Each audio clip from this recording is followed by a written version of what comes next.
All right, all right, all right. Shalom, shalom, and shalom, Sister Deborah, prophetess in the wilderness. And you know what? That's all right with me. Coming again on this Devil platform with another short message. I'm hoping this is a lovely evening in which the Most High Yah has made, and I, Sister Deborah, shall and I will rest therein. I'm coming with a topic, many of topics. It's time to talk. So I'm going to be a little here, a little there, a little everywhere. And I'm going to also pour out questions, just wanting to hear from you and your uh, insight or input of what you think. I will also bring that before you. Um, there's a lot going on that we can talk about. We can speak about, being so it's time to talk. If you have any questions or you have any answers, maybe you have questions and answers, uh, that too can be put forth. But Sister Deborah got a situation here that I would like to hear others' insight in what one might think of, or your opinion on even the way that I am feeling this thing. Okay, what is your feel to it, or your thought, or um, I'm. It still is before the Most High Yah, and it's been before Him, well, for a couple of weeks now. Me wanting to understand how is it and why is it people uh, have no idea really who they are, but yet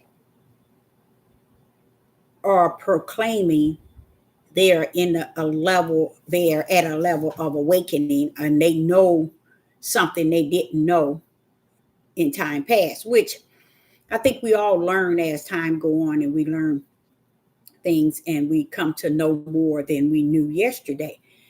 But my question before the Most High Yah, which I know He's going to bring it. He might not give it to me. He might not, because he might say to me, I'm just saying what I think He might say when you already know. But I just don't want to embrace what I think I already know, because I know many don't know. So I think I'm trying to feel better about knowing it in a way that someone else knows outside of me, and it might feel a little bit better. I know it. I know that it would. It would feel much better to have others' insight. And the thing is, thing about it is, I put it before the Most High Yah.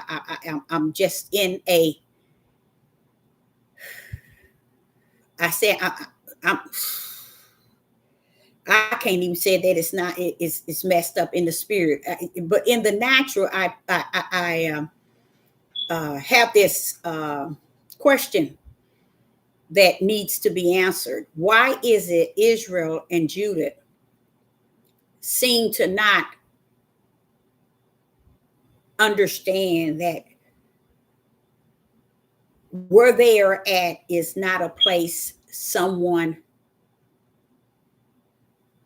put them, or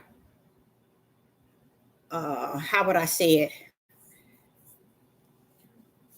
or caused them to be? you know, what it also me, like I say, I'm a prophetess in the wilderness. I'm not the dead prophet of yesterday. I'm a living prophet, and therefore I'm feeling this thing both ways, in the natural and in the spirit. But being on the natural side and the spirit side, I just can't seem to see or get any type of uh, understanding of why a people seem to believe the situation that they are in is caused by other individuals, as to why we are where we are at. And with that being said, I got a feeling that that's why we have suffered greater, is because we have denied it greater. You see, we have denied the fact that we are in a situation not because someone else did something to cause us to be the way that we are, or to be where we are in this day and time. But it leads me to understand that it would never, it would never be embraced for what it was, what it is, and what it's going to be. So it makes more sense for me to just embrace the fact that the way I'm seeing it spiritual is the same way I'm seeing it natural, is because in hand, it's a oneness. And let me explain to you what I'm saying. Let's say Judah here in Israel is on the four corners. I believe, especially Judah and Israel, have every reason of why they are on the four corners. They don't believe that they are on the four corners, the majority. But those that believe that they have been uh, uh, uh, placed on the four corners in captivity, you know, they truly do not believe that it was the Most High Yah. And to not believe that to me, this is the way I'm seeing it. I'm seeing it in the line of the flesh, and I want you all of your opinion. And I'm seeing it in the line of the spirit. And when I see the both, why is it I'm still going before Yah with mixed, how would I say, um, confusion? Why would I go before Yah with that? I see it in the natural. I see it in the spirit. I see it worked. It has been put together by Yah into a oneness, and we are here not even embracing, accepting, or seeing the whole overall of what we say we have awakened to. With me saluting Deuteronomy 28 and saluting the whole idea of what my forefathers had done, even my fathers today, and my forefathers of yesterday, and my forefathers that done something to cause us to be where we're at.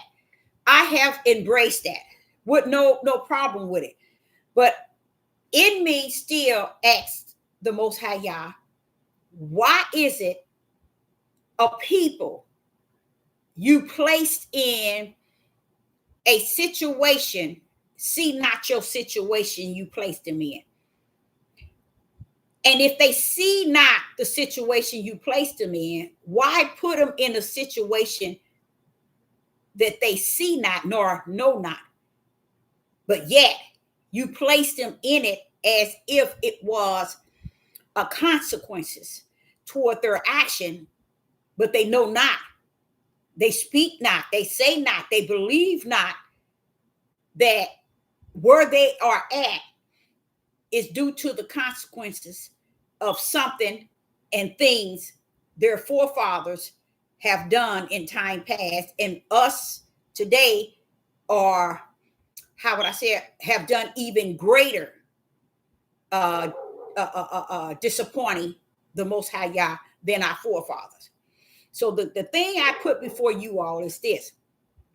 I put before the Father, and I'm still waiting for him to give me something which he might not give, because he most likely he wants me to understand the answer. The question is in me. It's already in me. Salute it, embrace it. No matter what's out on the outside, understand what is in you that you already know. And this is the questions I'm gonna put out before you.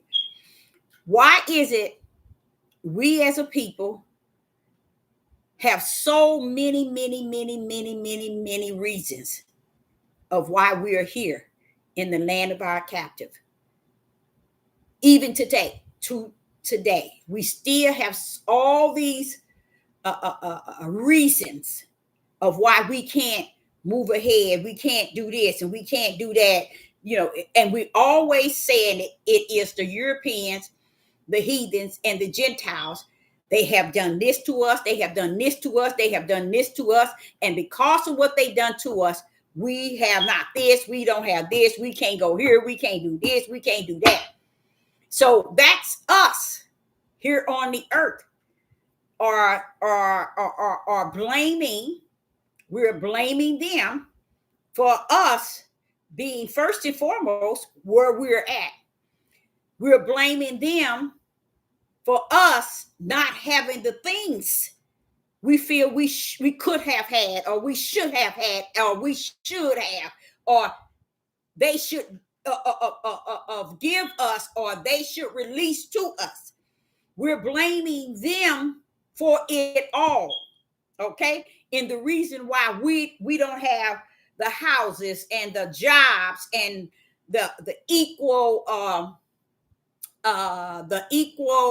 lifestyle or the equal rights as they themselves have. Now, the kind of scary thing about it is you won't find no one that wouldn't see it that way that I just spoke of. You won't find Judah nor Israel saying, okay, let me say this. They would say that the reason why we don't have equal housing is because the Europeans or the heathens and the Gentiles, they took this from us. They took that from us. The reason why we don't have the good jobs and we don't have the land, the reason why we don't have this and the reason why we don't have that is because we don't have good education, because they don't give us equal opportunities as they give to them and theirs. They have gave us different laws from them. They have done all these to us. All of this, everything that comes out of our mouth is based on the ways that the heathens, the Europeans, and the Gentiles have placed upon us. Okay? So what do you all think? Everything that is upon us, when we come down to education, they won't give us equal education, equal jobs, equal bank loans, or equal rights, and equal housing, and all of this. So we see it, and we say that, and you can't seem to get not even one person that appear to be what you call a black leader, or someone who steps in and teach and preach as a individual being the head. You can't seem to get them to bring it back down to the solid ground. Now, this is where I battle, so I put it before the Father. Why is it a people still looking at everything as a level of desiring everything equal?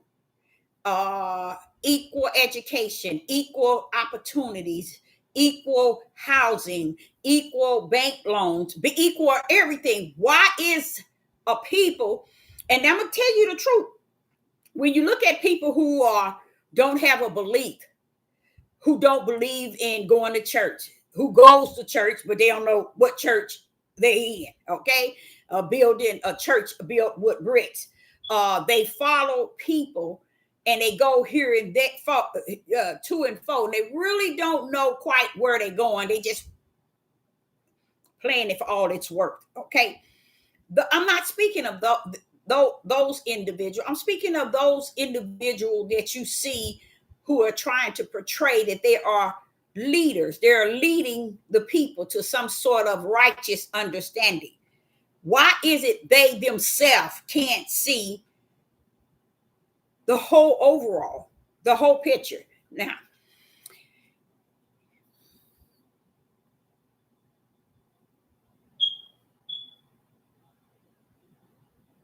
very good. Very good. See, y'all already said it. It's part of the curse. Exactly. Y'all won't allow us to have anything because we won't own it. And that's all. Did you know that if we would have owned that thing in a way that we embrace the fact that, okay, they are doing what they're doing, but who placed us here to make sure that they do what they do unto us? Who did that? You see what I'm saying? So y'all already done, y'all nailed it. Curse as a people.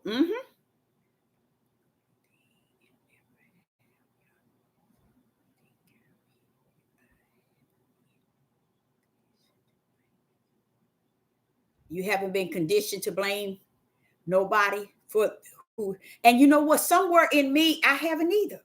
And that's my question. I guess that's something I put before the Father. How is it that if we had, let's say, 100 Hebrews, out of 100, you might have 8% that says that they are awake. Out of the 8%, you might have 6% that are proclaiming to be upright in their way. You see? But the 2%, those are the spiritual ones out of the whole 100. But only like 6% is claiming or have some understanding that they are the Hebrew Israelites. You see what I'm saying? So just imagine the other whole 100%. They have no idea. They care not. They go to Catholic churches, a Buddha, a Muslim. They go everywhere, and they don't even know who they are. You see what I'm saying?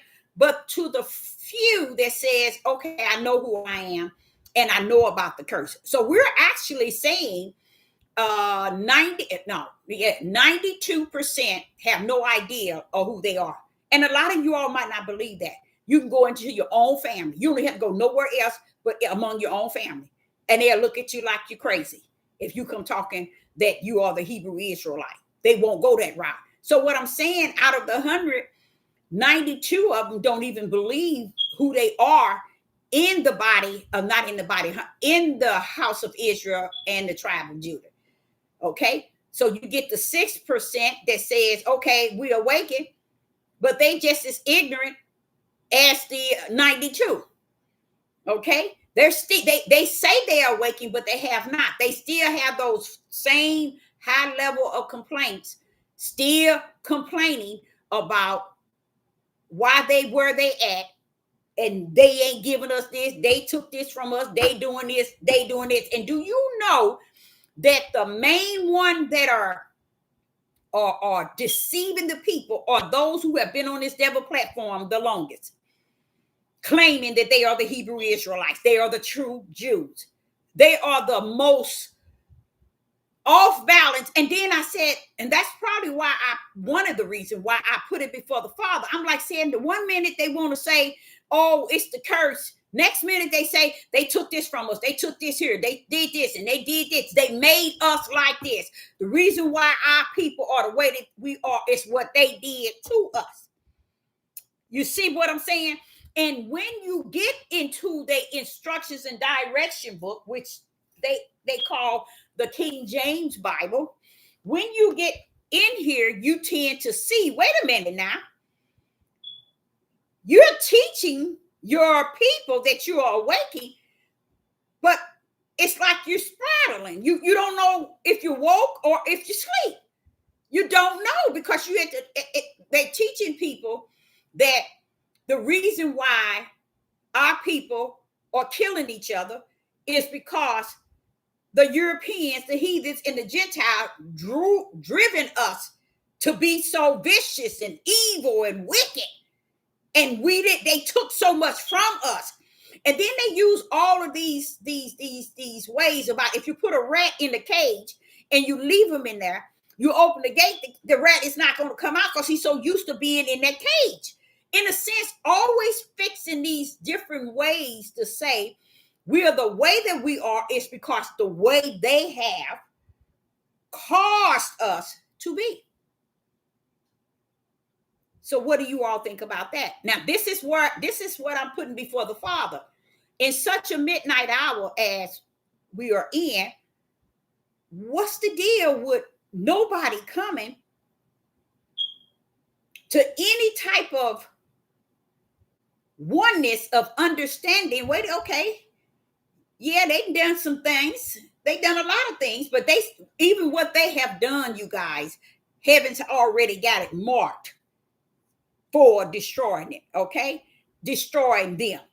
You see? So while we are the people, we tend to really put so much emphasis on what they're doing and how they're doing, how they continue to do, and fail to realize before they were doing this, Yah had called it out exactly the way it was going to go in Deuteronomy 28. It told you wasn't going to mount up and you wasn't going to get above. He told us all of these things. And when you see people seem like they have beat the curse, the Father wants you to know they have not beat the curse, you guys. They're waiting for their day of judgment to enter into the lake of hell. See, they have sold their ultimate part of themselves, which their spirit, to Satan to have the things that's in the world. You see? And not so much as to Satan, but sold their own spirit out because they wanted the things of the world in a way that they can counteract what the it said about the curse and what we should go through. So it's a lot of people are really living a life to where they can actually turn and say to you and I, he wasn't talking to me when he placed that curse, because I outbeat the curse. I override a road. I beat the curse. That's what they think. They don't understand. If Solomon already said that if you better enjoy it because that's your portion. That's it for you. So a lot of times, many of them today really feel those that have gotten to a level where they figure they got land, they got finances, they got people, or they got a multitude of people on YouTube following them, supporting them. They really believe that the curse itself is not a curse to them because they have outbeat it. Okay? Because if you go back and you read it, and where they at, they're saying, well, we didn't outbeat that. You see? Not knowing that you can't outbeat the curse. The curse gonna outbeat you in the days to come. You see? While you're on your land and you got what you got and you sitting here misleading the people that you got all this and you this and this and this and they ain't got because you got the wrong way of doing it. And then they got the people following them on these platforms as if they have actually defeated the curse itself.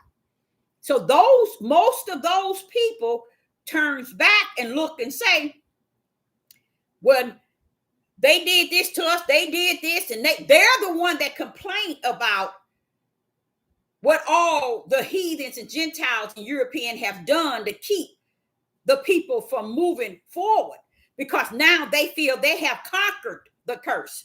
So the curse doesn't hold them. The curse is not, how would I say it? The curse is not for them because they feel they have beat the curse because they're no longer feeling the effect of the curse.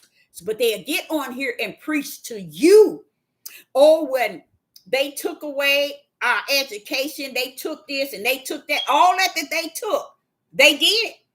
But it wasn't that they took it. It was how Yah set it up for us from the beginning. Before they were able to take anything from us, he had already set it up for us to not have things, y'all. And when you see people who's having it and overflowing with it, is because I believe America belongs to them and they belong to America. Okay? That's what I believe. And they don't know what it's like to respect the curse or to salute it because they feel that they have beat the curse. But my question to the Father is, why is it they always go back and try to teach to everyone that this one is doing this? They owe us reparation. They took this from us. They need to get this back.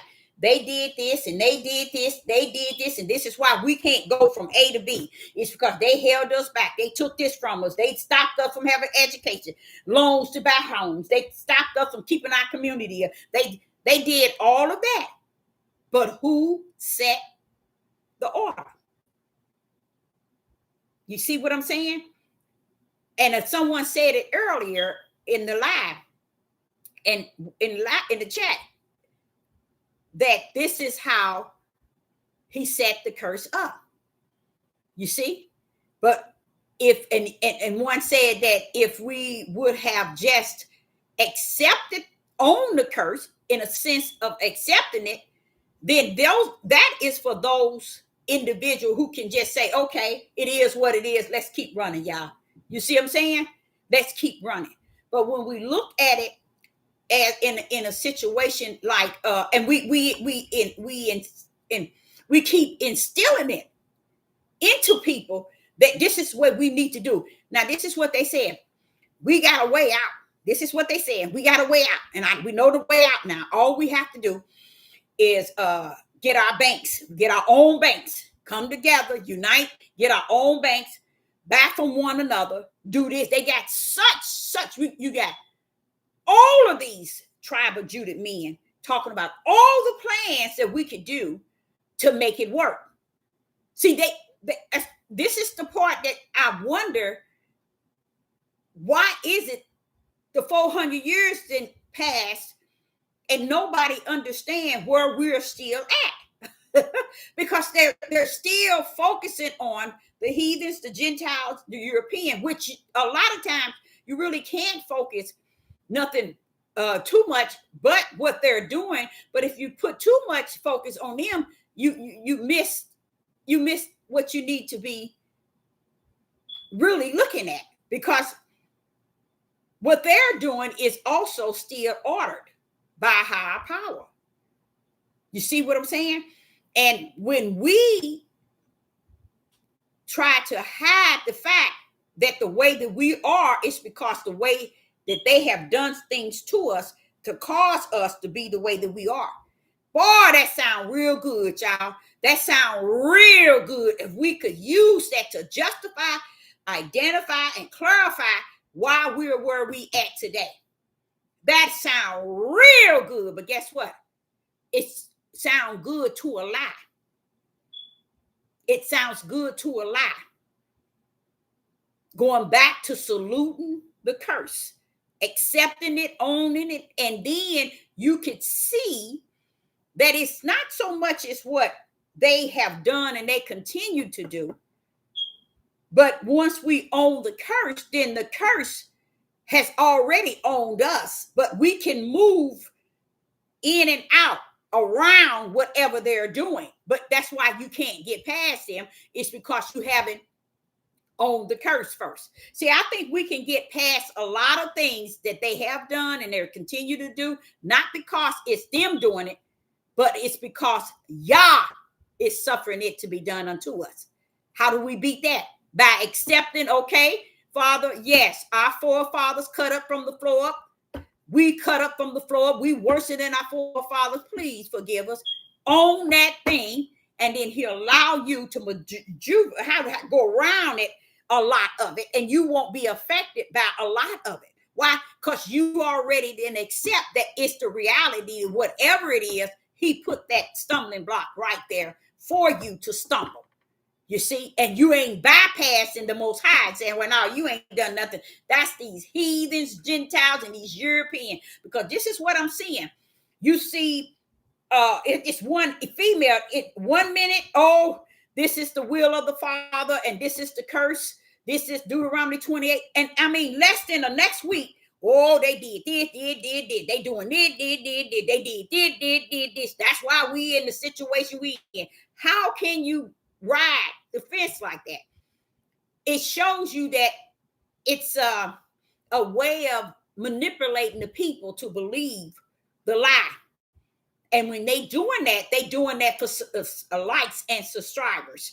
They're doing it for attention, because one minute you own the curse, to not own it, but you speak it on it as something Yah did. He did. The next week they did it. How can we switch? Now, my question to the Most High Yah is this: how long must we be in captivity with the mindset never owning that you did this? So if we don't own you did it, we never accepted your curse at all. We just, so what was the purpose, Father? Why put us in captivity for 400 years? And we don't know nothing about the captivity, or why we were put in there, or what it was what was to come upon us even in today. Because we look at it and we say, okay, they say it's a curse. We don't even believe it's a curse. Don't let them tell y'all that. Don't you believe it? So I'm just saying to you all, where do you go after 400 years has passed? And where we stand today? Why haven't we got out of the 400 years? It's what I'm saying. See, what is it that the heathens, we looking, you know why? Because he knows that we're looking for the heathens, the Gentiles, and the European to get us out of the situation we are in. Because we truly believe the situation we're in is because they put us in there. They did it. And you couldn't get, now watch this here. All these Hebrew and Israelite men on here with all these camps and these leaders, you would never be able to get them to own that curse to the point of saying, nobody did nothing to us, y'all. This was because of what we did to ourselves. Okay? Now, listen to this. So what I did is I went into Ezekiel chapter 7. And I wanted to hear Ezekiel. Now, I know that it's in Isaiah, it's in Jeremiah, but I wanted to go here in Ezekiel, because we said that because they did this to us, we like this. They did this, we like this. Because what they took from us, we like this. They didn't give us equal rights. They didn't give us equal opportunities. They didn't give us loans. They didn't give us this. And that's why we cuckoo on the clock now. A lot of them saying our mental state of where we're at is because what they have done to us. Okay? Now, when I get to Ezekiel chapter 7 and verse 3 and 4, I like to start there first. Ezekiel chapter 7, verse 3 and 4. Trying to understand what is it. Now, this here in Ezekiel was way before captivity. Okay? This is the prophet Ezekiel, when Yah is speaking to him about Israel, okay? This is way before, but I just want you to hear something. In verse 3, now is the end come upon thee, and I will send my anger upon thee, and I will judge thee according to thy ways. See, what I believe as a prophetess in the wilderness, understanding it first and foremost in the spirit and in the natural, we have not owned our ways, y'all. We have not owned it. Here in Ezekiel is talking. Ezekiel is not, let me tell you who's talking. Yah is talking. Yeah, Yah is speaking, because in Ezekiel chapter 7, verse 1, it says, moreover, the word. Now, there go the word. What is that word? It's the power of Yah. It's his word is coming from him. This is where I tell y'all you have to watch out for. This is no play. when it says the word of Yah came unto him. Okay, that's when you know that's Yah. Okay, so he's saying when the word of Yah came to Ezekiel, he said, now is the end come upon thee, and I will send my anger upon thee, and I will judge thee according to thy ways. The ways, Israel, the ways, Judah, not the ways of the Gentiles, the heathens, and the Europeans, because they wasn't even in the picture. This is you over in your own land. Yah is saying it to Ezekiel according to thy ways, and will recompense upon thee all thy abominations.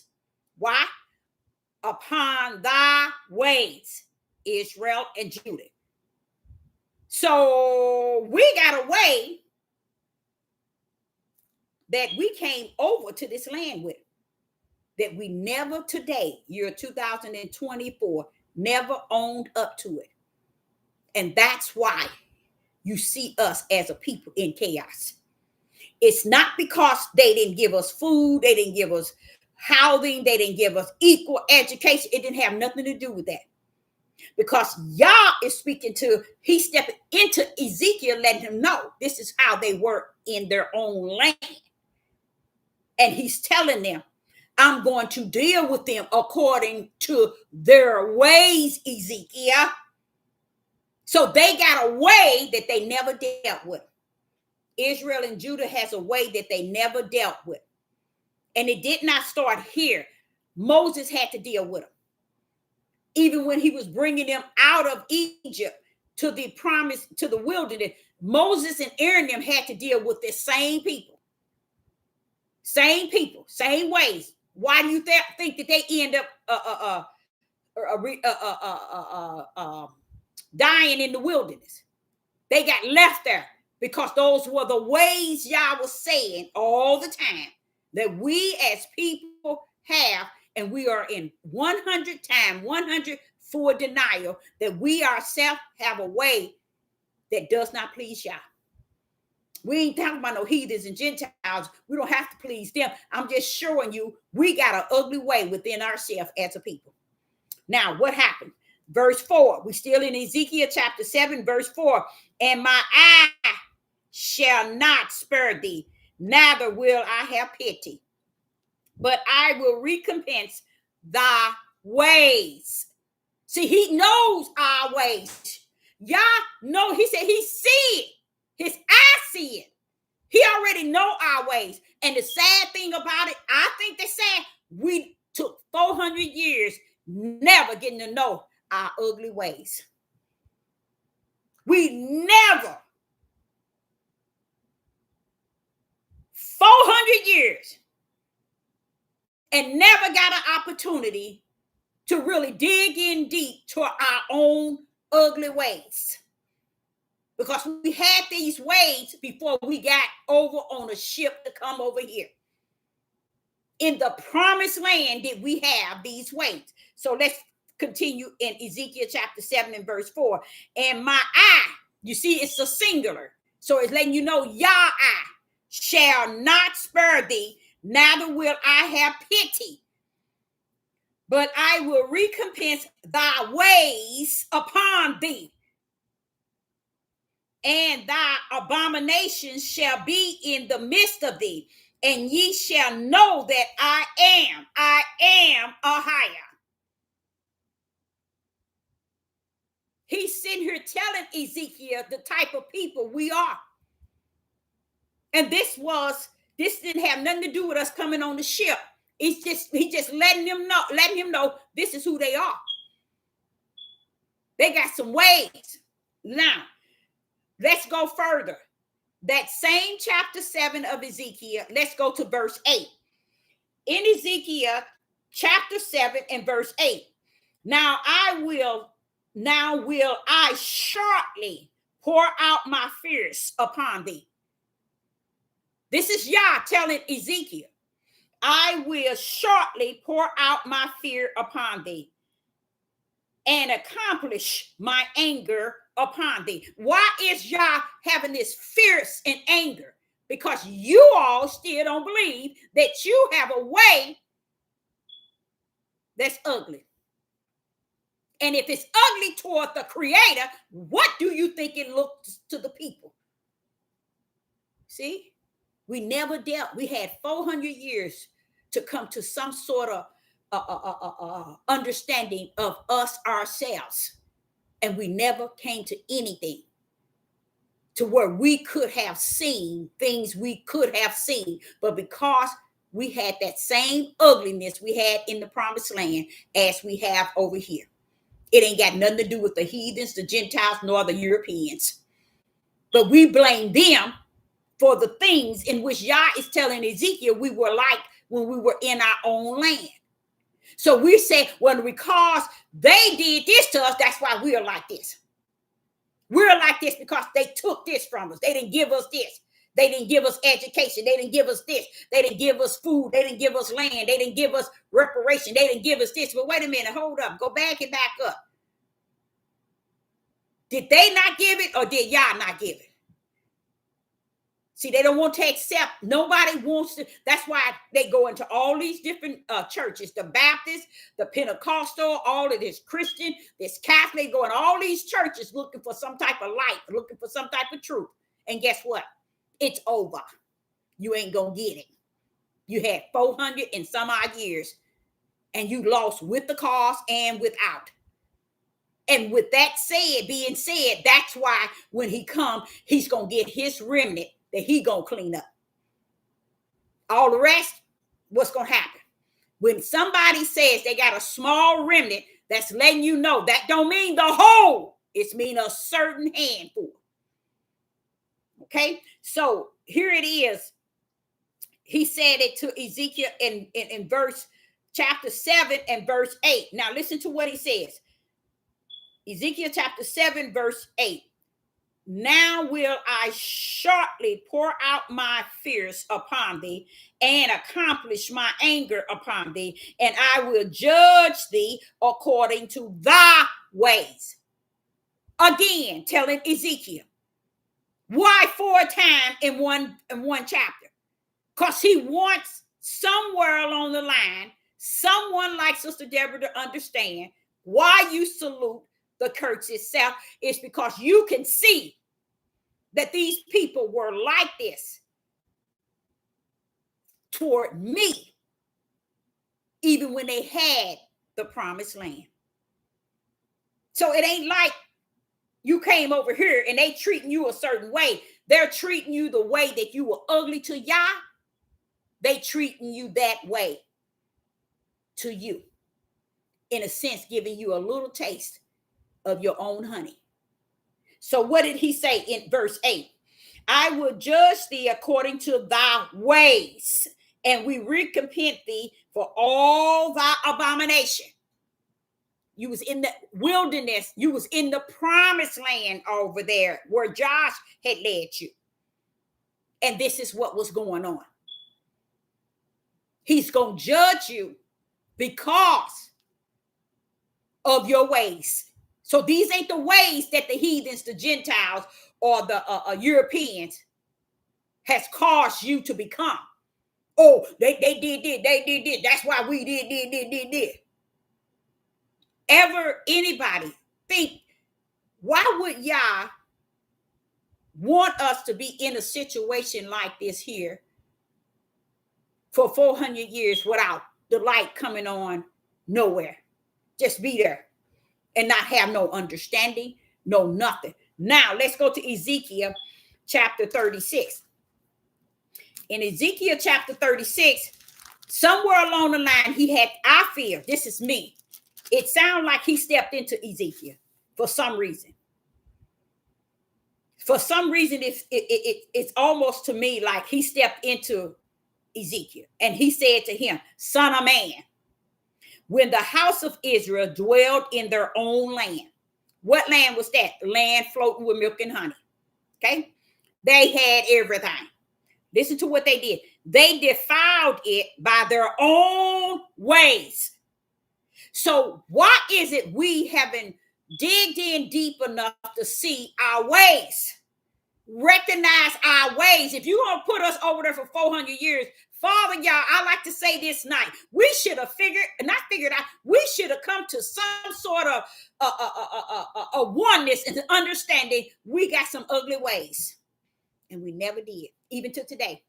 Sister Deborah can say something and the hearts of individual get upset about what I'm saying. Not even measuring the fact that, wait a minute, this is something to this. It ain't, they don't care if it's so right to it stands on righteous. They don't care. It's just something they're not willing to own their ways. So I look at it and I say, okay, Father, you sent us over here for 400 years. That's a long time for us to be over here and not know nothing. We can't come out of it. We couldn't go around this corner or travel over here and come out of what we were in.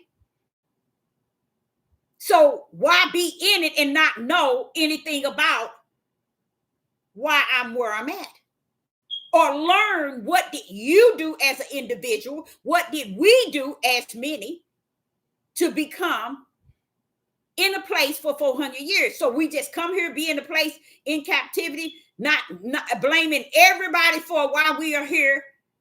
And then once it's all done, he takes his remnant out and go to the promised land. Nobody knows anything. I know it's a form of rejecting as well. Truth. And that's okay. But it's sad that you got people who've been on this platform since it started, still won't own up to anything regarding the curse. And this is why there's no unity. You hear other, I don't know if y'all heard about all them camps. They going after each other. They falling away from each other. I don't know if you all heard about it, but this has a lot to do with they wasn't balanced anyway.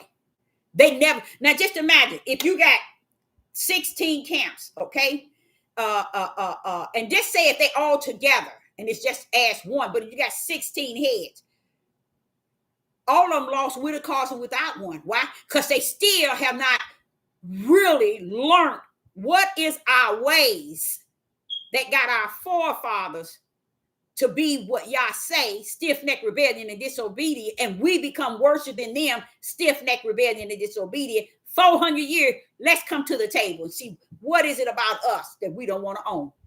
That's what they should have done, you guys. Y'all wouldn't have had no problem with that. Why? Because they're not trying to convert the curse. They're trying to change the way they see it so they can live in unity. They don't want to see what it is because they so busy on the corners saying you, and he gonna do this, he gonna do this, and don't understand you're gonna be on that same corner and y'all gonna be and took his. Why? Why would you say that, Deborah? When my father already done told me that the brand in the head already took place. And y'all better count that 144. That's a small remnant. That's a very small remnant when you're talking about Israel and Judah. Come on now, on the four corners, 144. That's not very many at all. So therefore, it's back to the drawing board. You get all these young men in New Jersey, Chicago, California, on all these corners in camps. And you get them together and you ask them, what have you come to the understanding of our ways? What did we do to cause Yah to see us like unto our forefathers for 400 years, our ways? When we tell you the key to it, we never owned that thing. That's why. See, when you say to the Father, okay, it is said, it is read, it has been taught to me that we're here for this. Then Yah say, okay, you have accepted it in believing that I am the one that you have wronged. It's not the heathen, this is not the Gentiles, it's not European. I, the Most High Yah, that chose you as my people. I'm the one. They turned their whole face away from him and says, you ain't done nothing. It's the heathens and Gentiles and the European. They took our money. They took our land. They take our schools. They take. Wait a minute. Hold up. But didn't the curse tell you they was going to do that before the curse even started? In your Torah? See, I'm telling you all, it ain't that the T's are not crossed, the I's are not dotted. It's the hearts of people. They have the heart of the flesh and not the heart of the spirit. And they are so stuck on their hardened heart, their wax heart. They don't see nothing but one way, and it's the way they're willing to see it only in one realm, and that's the flesh. And the flesh only. They ain't gonna see it no other way. Because if you really, I said to the Father, I said 400 years look like that's a long time. We should have came up to something, Father, y'all. We should have came to some sort of, no, they're not going to. And that's where he's showing me in Ezekiel. These people been like this even when they had the promised land, Deborah. It don't have nothing to do with nobody taking something from them. These people can't give them what I put a seal that they shall not receive in the land of their captive. Those that have received, most of them are on this devil platform proclaiming it in a way to make you feel that they beat the system. They beat the curse itself. And we got this. But when you pull that curtain back, see how they got it. It'll mess you up to see how they got their land, how they have their land. Do they own their land? Like, let's take Dow. Do you know right here today? This is a part of the fall down of Dow's straightway. Is when they gonna come in and take the land. Y'all gonna say that little old lady was on there. She sure said it. Because let me tell you, that's a part of the bring down. Because what a lot of them are doing is making it look like they are some sort of God. Okay, we are someone that's walking in Yah. We are all about Yah, and this is why we got land, we got crop, we got cattle, we got farm, we got all these things. No, 99.9 of them got it on the back of someone else's finances. I'm gonna go and tell it like it is. That's how they got what they got. So when they get this here, now they set it up. And they begin to teach and preach to you that we are the elect, because we got all of it. You hear them talking about the fruit. Look at what we have, the fruit of the Spirit. If you can't say you have, what is that, without works, where's your faith without works? These people just as ignorant. The faith he talking about is spirit. The works is spirit. What are you talking about? You can't teach that as something you didn't establish.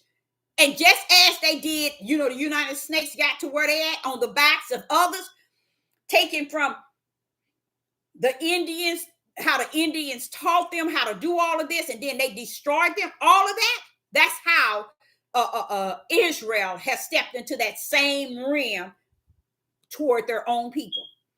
And then they stand on all these platforms telling you, trying to teach you. And that's why 1 minute they act like they don't act like they in it, like they talking one way, and then the next week they talking another, and then you wonder, well, wait a minute, didn't you say it was the curse? But why this week is everybody else's fault? This is how confusing it can get. It's not confusing to many, because many people don't pay them no mind, you see, because a lot of people are riding on what they think is the light. They're not riding on what is spirit and what is truth, you see, with the light in the right hand. He said, the days will come when the true worshipers will worship in spirit and truth. Okay, it's not something that you could say you are. You are the true. You can't say that I'm the true worshiper. It's something you got to be, because Yah has called you to that type of order. So my question was to the Father, why is it that 400 years they haven't come to the conclusion that they are some ugly people? We are some ugly people. And even to today, I'm looking at it, I'm saying they still can't see how ugly they are. But what they say, we're ugly like this. This is what I'm hearing now. We're ugly like this because of what they did to us. that causes us to be like we are. And then they start using science as a rat in the cage. You put a rat in the cage for a whole 2 weeks and he stays in that cage. You open the cage, he wouldn't know what to do coming out. You see all of this here. But what let's say for instance, the cage is created by the right hand of the Father. You see? And he put us in that cage. You bet if he opened it, that right hand gonna pull you where he needed to be, where he needs you to be. You see? So you can't apply us to science, putting the rat in the cage, and we so messed up because we've been in the cage so long, we tend to not know what to do. Y'all say use a lie. This is how you were always. That's what he was telling Ezekiel in chapter 7. There are ways, Ezekiel. There are ways. So here we go. Ezekiel 36, it says, to me, I feel like he's stepping into Ezekiel, in a sense, checking him. He said, son of man, when the house of Israel dwelled in their own land, they defiled it by their own way. What did he mean by their own way? Nobody did nothing to them. Now, who's speaking? Yah. To who? Ezekiel. The word came to Ezekiel. And he telling him the truth. He said here, they defiled it by their own way and by their own doing. Their doings. Your way and your doings is the reason why your land is defiled. Now, you weren't even over to your land or your captive. What happened then? When did the heathens get you to do that? When did the Gentiles? When did the Europeans? Who caused you to do all that?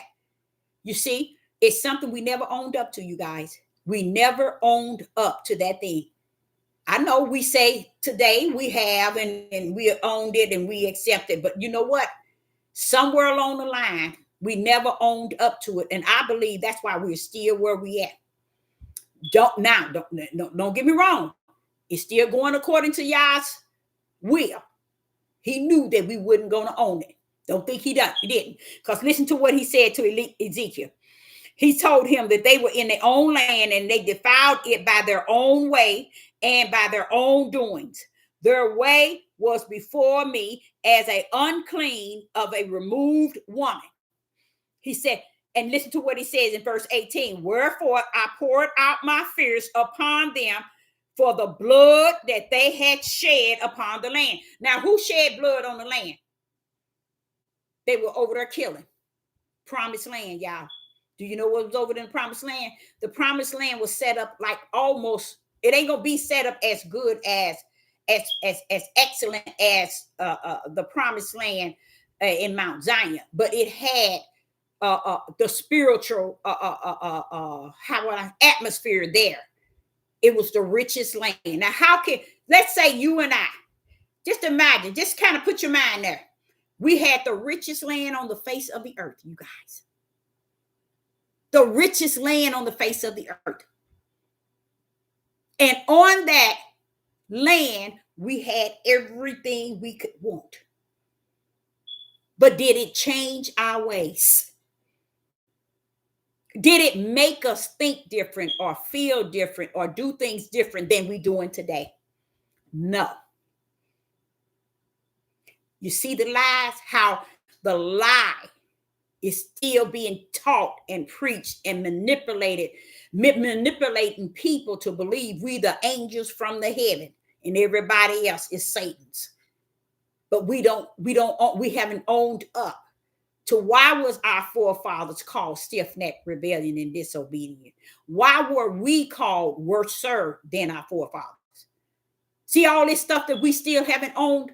That's why you see us killing each other and doing what we're doing to each other. It's not because they did this, they didn't give us this, they did this, and they did this. No, it's because we had none whatsoever in our hearts to see our ways. Even to the year 2024, we still can't see our ways. Sister Deborah been on here 2 years trying to get everybody to see what our people were doing, and everybody got their eyes closed real tight. Oh, they bothering, they stay doing this. Wait a minute. What are we? Who are we? What are you meaning, the Father, Yah? What are you saying in Ezekiel 36? Read it again, Deborah. Son of man, when the house of Israel dwelled in their own land, they defiled it by their own way and by their doings. Their way was before me as an uncleanness of a removed woman. Now watch this here, verse 18.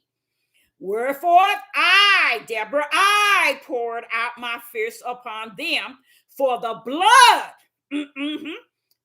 Listen to this. The blood they had shed upon the land. How can you shed blood on a place that is considered holy? How can you do it? Somebody in the live chat, how can you shed blood on the richest land on the face of the earth that had everything a man and woman and can desire? How did we shed blood? How did we defile this land? You see? So what did he say is here? Listen to what he says. And for their idols, wherewith they had polluted it. They polluted the land. Now watch this here. Now you're going to see part of what he's trying to say about our ways. Watch what he says. Verse 19. And I, Ezekiel, scattered them among the heathens. Yes, I scattered them among the heathens, Ezekiel. I scattered them among the heathens. Watch this here. And they were dispensed throughout the countries. Watch this here. According to their way. Their way. So the ways that we are today is the way we came over here. It's not the way somebody did something to us, forced something on us, took something from us, didn't give us this, didn't give us that. What does he say to Ezekiel? He's laying it out.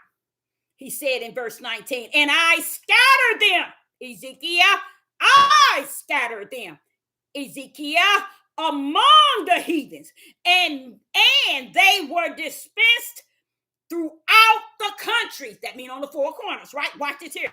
According to their way, not the heathens' way, to their way, not the Gentiles' way, according to their way, not the Europeans' way, but I dispensed them through the country according to their way. Now watch this here. And according to their doings, judge them. He puts you in the land according to your ways and your doings. So you cannot come over to the land of your captives and blame where you at and those that are here to be the fault of who you are or how things have turned out for you. But we could have owned that thing enough to where we could have beat them in many ways of them the way they treated us, but we did not. I said this about 6 months ago.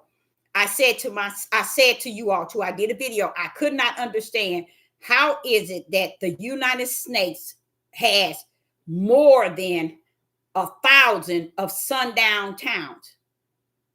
Sundown towns. Do you know what that means? Do you all know what that means?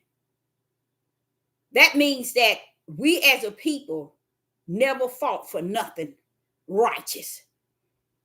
Because we always got our head into something that's unrighteous that does not include the Father. That's why. Could we have changed some of these and it wouldn't be more than 1,000 in the United States sundown towns? Do you know what that means? That means we have missing people every day of our people. Because these sundown towns is no different than slavery. Not slavery, the way they were lynching and killing. It's the same thing, except for they are getting away with it. just like they did back in the days when they were hung them on trees. They're still doing it.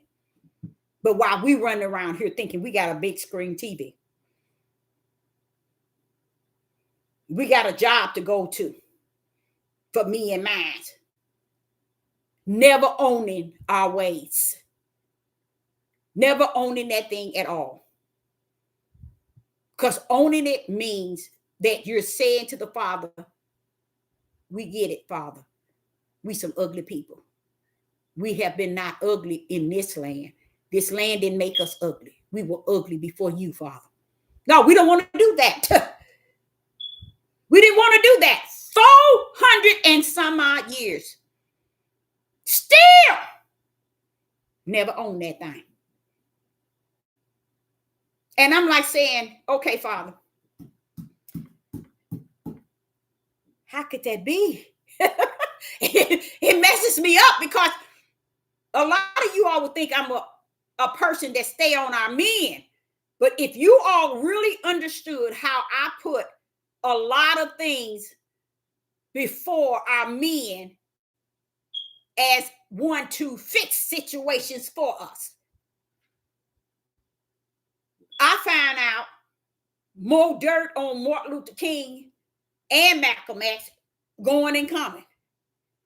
You know, it's just so many things that we don't understand that we have done to the Father himself, who says, oh, these are my people, y'all. I'm putting them under my name. You see?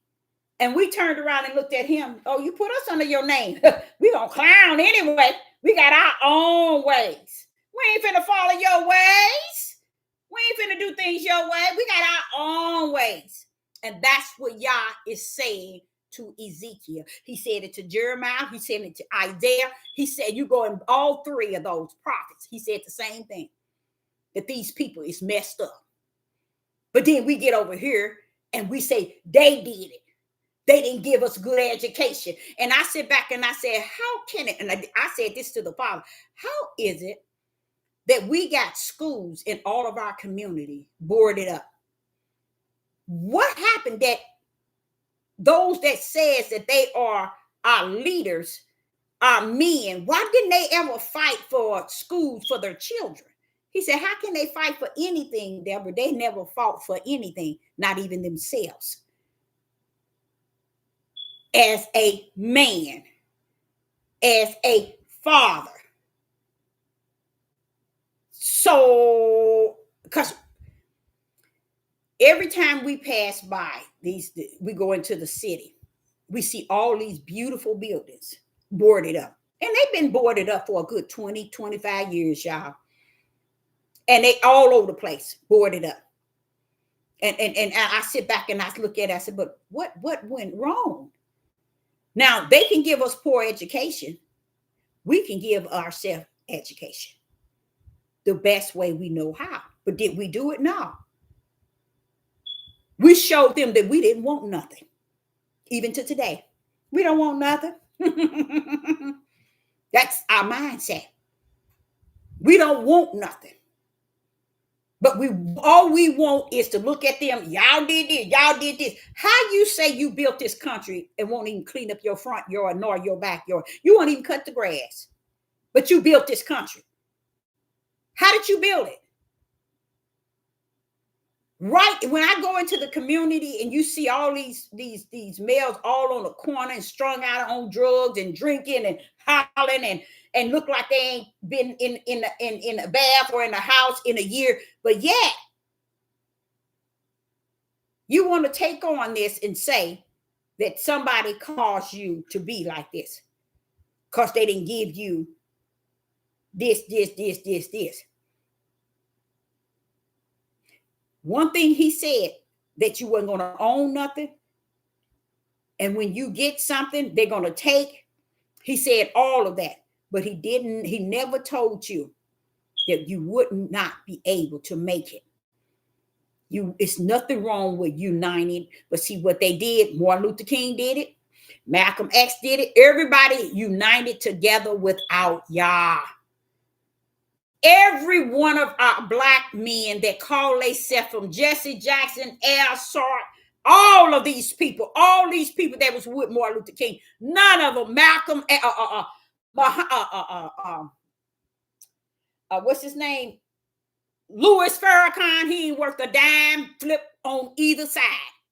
Never done anything to bring his people. He brought his group together, just like all these other camps, but never bringing out truth. Let me tell y'all something about Louis Farrakhan.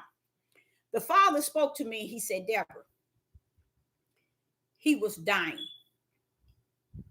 He was on his deathbed dying. And he said unto me, if I would bring him out of this and allow him to live, he would tell the people the truth. He vowed to me, and I delivered him even when the doctors told him he wasn't going to make it. When the Father told me that about a year, almost a year ago, I was like, when I heard of something similar to that, but I didn't know the fullness. But when the Spirit came to me and told me it, I said, but look at him now, Father. He's retiring as a speaker. Yeah, he coming up every blue moon, but how you gonna get out of that? The Father said that he vowed that he would tell the truth. So whether y'all know this or not, Louis Farrakhan in this Muhammad and all of this here, it's all a show, y'all. It's a part of a clown. It's a part of this. It's a part of being known and being a head and a ruler and being recognized and dollars. That's all it's about. Because the Father said he knew it, Deborah. He knew truth. And he still have not. And I said to the Father, and he has retired from it in a way that he's not going to bring it to the people. No, he ain't. Because see, a lot of them think they got out of it and they got victory because they went out the back door instead of the front. And see, by all those Muslims following behind him, that no one really recognized that what it is about them that caused the Europeans and the other people not to bother them. Oh, they was in there with them. That's why they was with them. Same thing with others that wouldn't come out and tell the truth. They knew the truth. Go back, do your search. They all knew it, but they never told the people who they were. The Father telling me they always knew it, Deborah. In a sense, trying to show me that, see, these people have a way. This ugly way that they had when they was in the promised land. The same way that they had when they was in the promised land. He said they didn't just not have it in the promised land when they was in Egypt. When I brought them out of Pharaoh's bondage and took them to the wilderness, that same way was in them. What you see today, the same way it has. See, so what is that saying? Why did we get over here 400 years and haven't thought to think? Wait a minute, y'all. 400 years and we weren't supposed to know nothing? Come on now. We weren't supposed to recognize, wait a minute, anything? That's what it is, y'all. We still today have not recognized the situation we are in and how we got here with the same ways. We coming out. When I said, now I ain't gonna say we coming out. We're ending this thing the same way we came in, with our same ways. And to me, that's powerful. So that's what I got before Yah, waiting for him to tell me something. Because to me, why would you, Father, orchestrate 400 years for nothing? It don't make sense, do it? It don't make sense. First and foremost, right now, he said, I knew they were like this, Deborah, before the 400 years. So that's who they were. That's who they are today. That's why I made sure I have in my hand my small remnant. And even them are going to have some cleaning up before they enter into the promised land again. They're going to have to be cleaned up. I'm cleaning them up. I'm putting everything new in them. And anytime he's willing to put things new in you, how deep is it? He's going to do heart surgery. And 99.9.15 billion of Israel nor Judah have ever told y'all that. When y'all get you to the promised land, we're going to have a new fleshly heart. So he's going to do some heart surgery. And nobody would ever think, hey, wait a minute, you going to do that? Wow. You see, they mind, they got their ways in them that they say, oh, that ain't nothing. That ain't nothing. But you ain't going nowhere. So you shouldn't be tied up in that ain't nothing no way. You ain't going nowhere. You ain't going nowhere. You're going right here that matches your ways. So when we see how the Europeans are, it matches the ways that we have already been. Said the Most High Yah. Where it says that, Deborah, listen to this. Verse 19, Ezekiel chapter 36 and verse 19. I scattered them among the heathens, and they were dispensed throughout the country according to their way and according to their doing. I judged them. He dispensed them according to the countries, according to their ways. So the country has one way, and you brought your tail over here with the same ugly way. So how are you going to say they way or doing something to your way when you was ugly and they ugly, so y'all in this ugly thing together? You can't escape it. So when he comes to get his, he's coming to get his just as they are. How are they, Deborah? They filthy. They need to be clean. He's going, they idol, they worshiping idols. He's going to cleanse them. He's going to give them a new heart. He's going to give them a new spirit, because a lot of people are too ignorant to understand a spiritual heart has a spirit. Your spirit has a heart and a mind, just like your flesh has a heart and a mind. And they never taught y'all that, because they never let you know that you had a spirit part that can defeat those ways that we are, that we were, and the ways of our forefathers. Who can defeat those ways? Our spirit. Our spirit could have defeated every way that we were ugly. Our spirit could have defeated it, because we were never had any sense to even think in the realm of the Father. Because if you want me to tell you why, you know, when they came over to the promised land to seize the place, you read all about all them bodies was dead. A lot of them got killed on the land, and the birds and everything ate them up. A lot of them died. You see, you would think that somewhere along the line, when we get to this other side, we'll be hooping and hollering, yo, oh yeah, please forgive us. But you'll think we would have had, no, Deborah, they're not going to do that. These people got ways in them that ain't going nowhere. That's why they haven't had the way to own that curse, own that thing. Say, yeah, I am that ugly, stiff-necked rebellion and disobedient. Yes, we are as worse as our forefathers.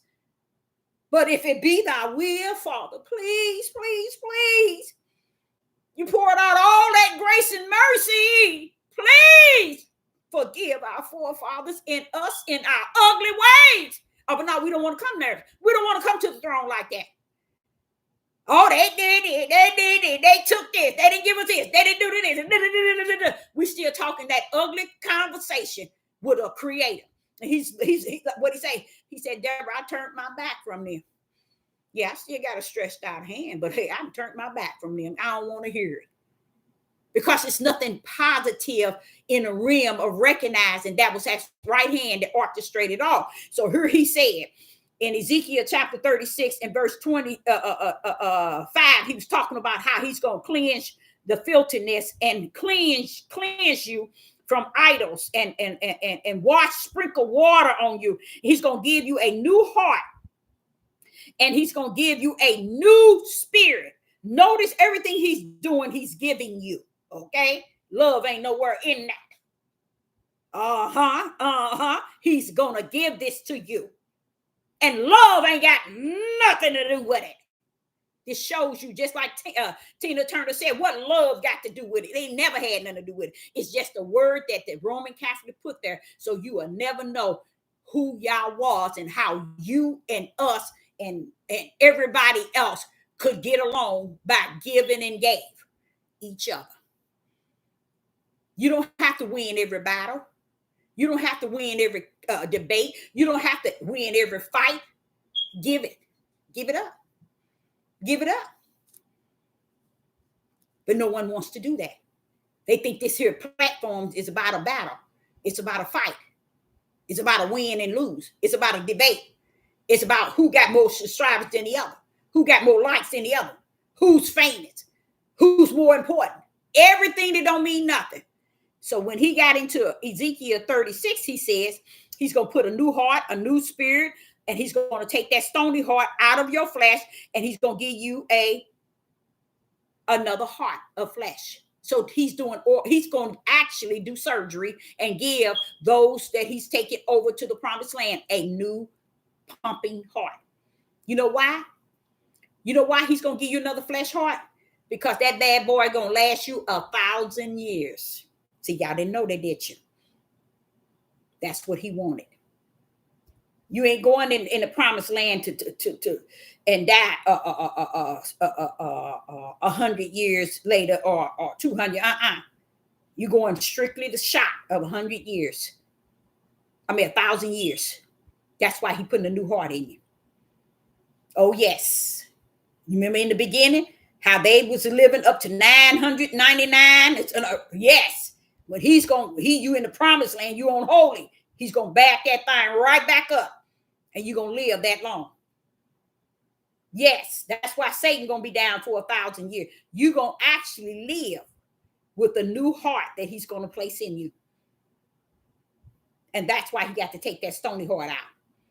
But it's a heart for the flesh. So these things here, it leads me still to sit and wait for the Father to try to give me some sort of a closure. That's what I'm looking for from the Father. Give me some sort of closure in understanding. Was that 400 years for nothing? You see? Now, did we suffer it? Because if listen to what I'm saying, y'all. If we come in and we go out, then what was the 400 years for? We still didn't feel that time. Only thing we saw, we felt the suffering and the things that kept us from having things like equal, okay, and it was even killing involved. All kind of things was involved, but what was the 400 years for us for? I truly believe it was important that we at least get some sort of understanding out of it. We don't need the 100 of it, but some sort of understanding that this was the will of the Father, and it was a journey. And it was a journey that ends, and now the next stage is the promised land. But to where just say, okay, 400 years, and we still blame the 400 years on people. So when we blame it on heathens, Europeans, and Gentiles, then that's to say that y'all didn't put the curse on us. Because the curse was broken down in how things was going to take place. And what we could actually say, which 99.9 are saying in their hearts, whether they speak it or you hear, this is what they're saying. That it ain't really we are not cursed. That really didn't happen. That really didn't happen. They did this. They did this. They did things according to what Yah allowed them to do. Because at any time, because I'm gonna tell you, I know I ain't got no sense, and I don't care. Because I asked him, I said, well, wait a minute, why didn't you stop them from hanging them men on the tree? They were hanging these men, they were doing all kind of things to them, and they hung children, some women, but why didn't you stop them, Father, y'all? They were burning them men up, they were doing it, why didn't you? Those are the sort of things I ask. You see? Well, he can take me right back to the promised land. When they were killing each other, Deborah. They were doing the same thing, but they were doing it to each other in the land that was considered to be holy. So, but my thing was, well, Father, they were doing it. They were doing it. They were doing it. When I didn't get an answer from him that would soothe my flesh, I left it right there. Okay, Father, I salute you. I get it. I get it. It's no way. It's no way I'm going to leave off this earth. It's no way that I'm going to leave off of this earth not saluting the curse itself in the order and in the way that the Father has orchestrated it. It's no way.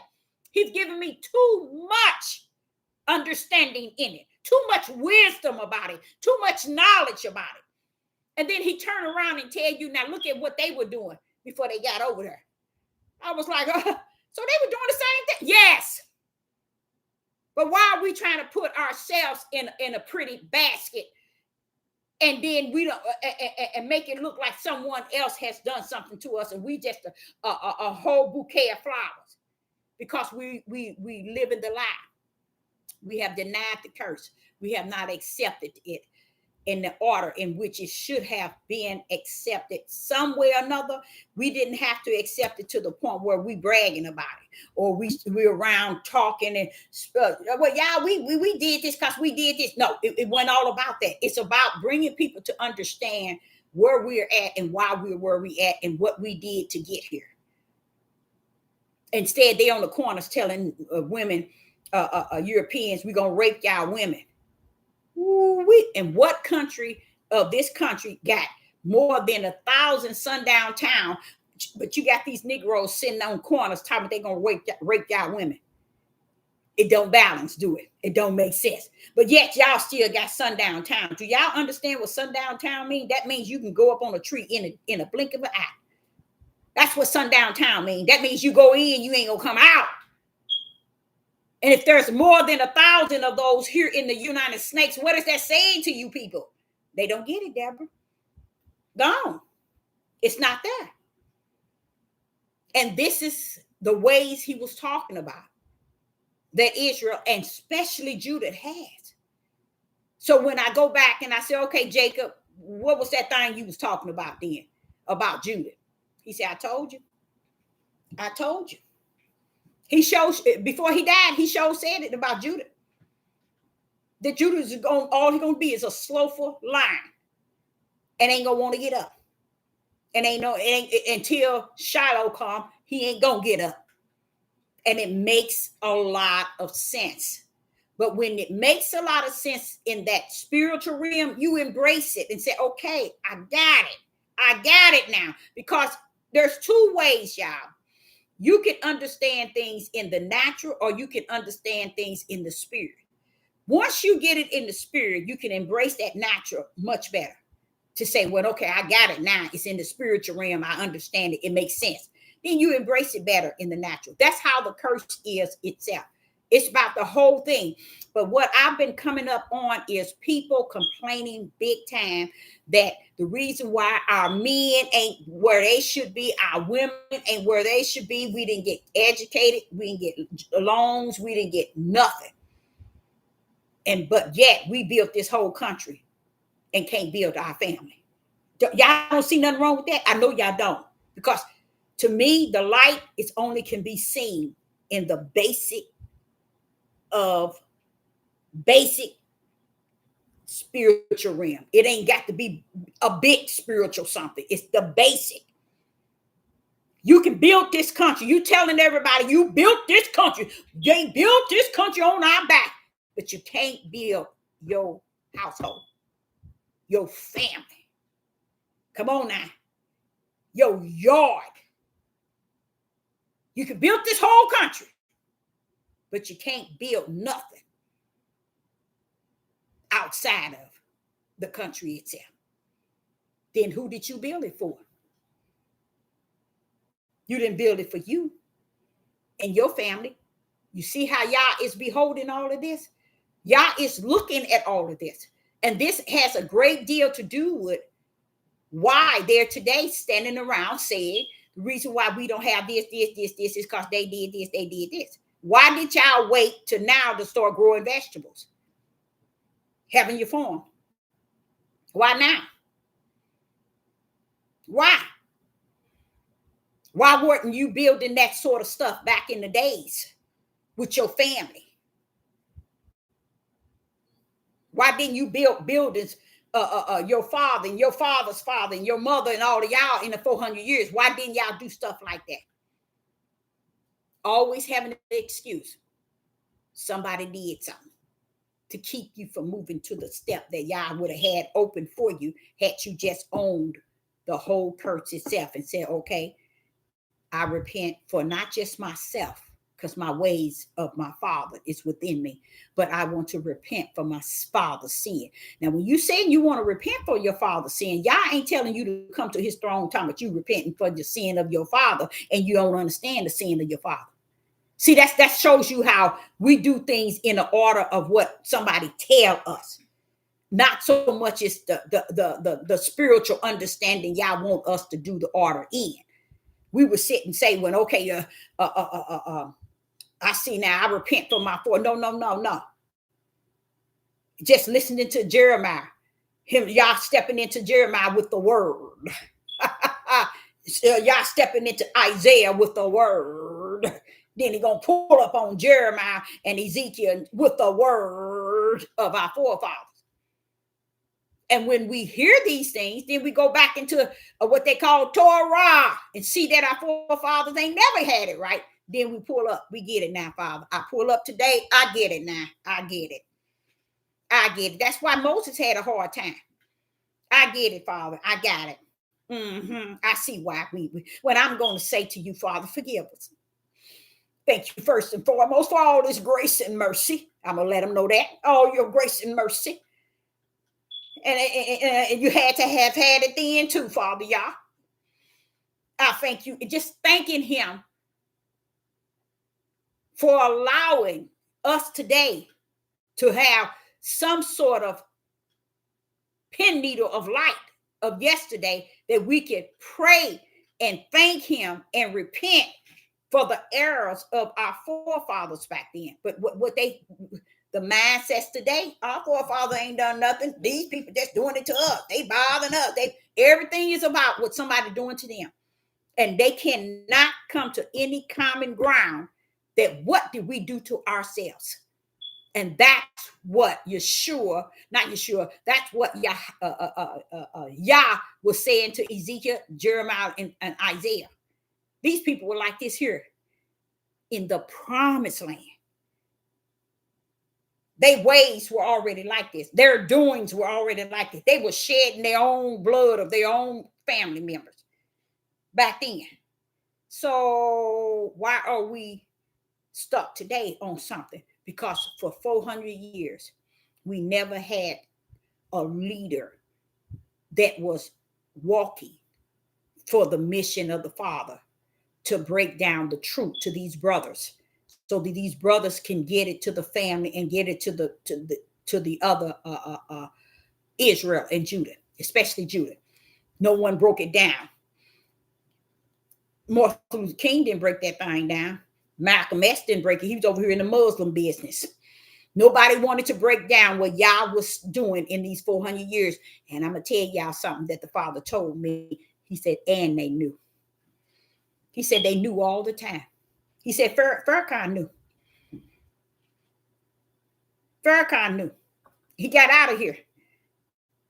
See, that's how, but yet they can come when something's happening, like what's his name? Biden and Trump, and try to convince the black people about what's going on. How you gonna do that? And the Father said, Farrakhan, you ain't open your mouth to truth. That conversation he had, you know what? If he had to hear me, he would. I don't know what would happen to that man. That man would say, "It's no way she could have known that. It's no way," because he knew he made. Yah charged him, and he made a vow that he would, and he never did. That means all these brothers that follow Farrakhan are going down with the Titanic, not knowing the truth behind it all. All of them know the truth, y'all. That everybody knows the truth, but the truth knows them more than they know the truth. So if the truth know you, then you running around here acting like you don't know the truth, because you know what? Ain't no light in you to see the truth for what it is. But Farrakhan knew the truth. The Father told me that, because that wasn't even none of my business. But I felt, wait a minute. You mean you came to him and charged him? Yes. And he still got up and didn't do what's right. So don't think that throughout time, these other leaders, Eddie Long and all of them, he said all of them knew it. They knew tithing was not right. He said they knew a lot of things. They followed the ways of the one that rules the four corners as the powers that be, the elites. They wanted their ways because it assured them that they're gonna have, until they die, they're gonna have all things. And that's all that was important. They didn't care about letting y'all know the truth of what they did. No, they didn't care. And then we sitting around here saying they took our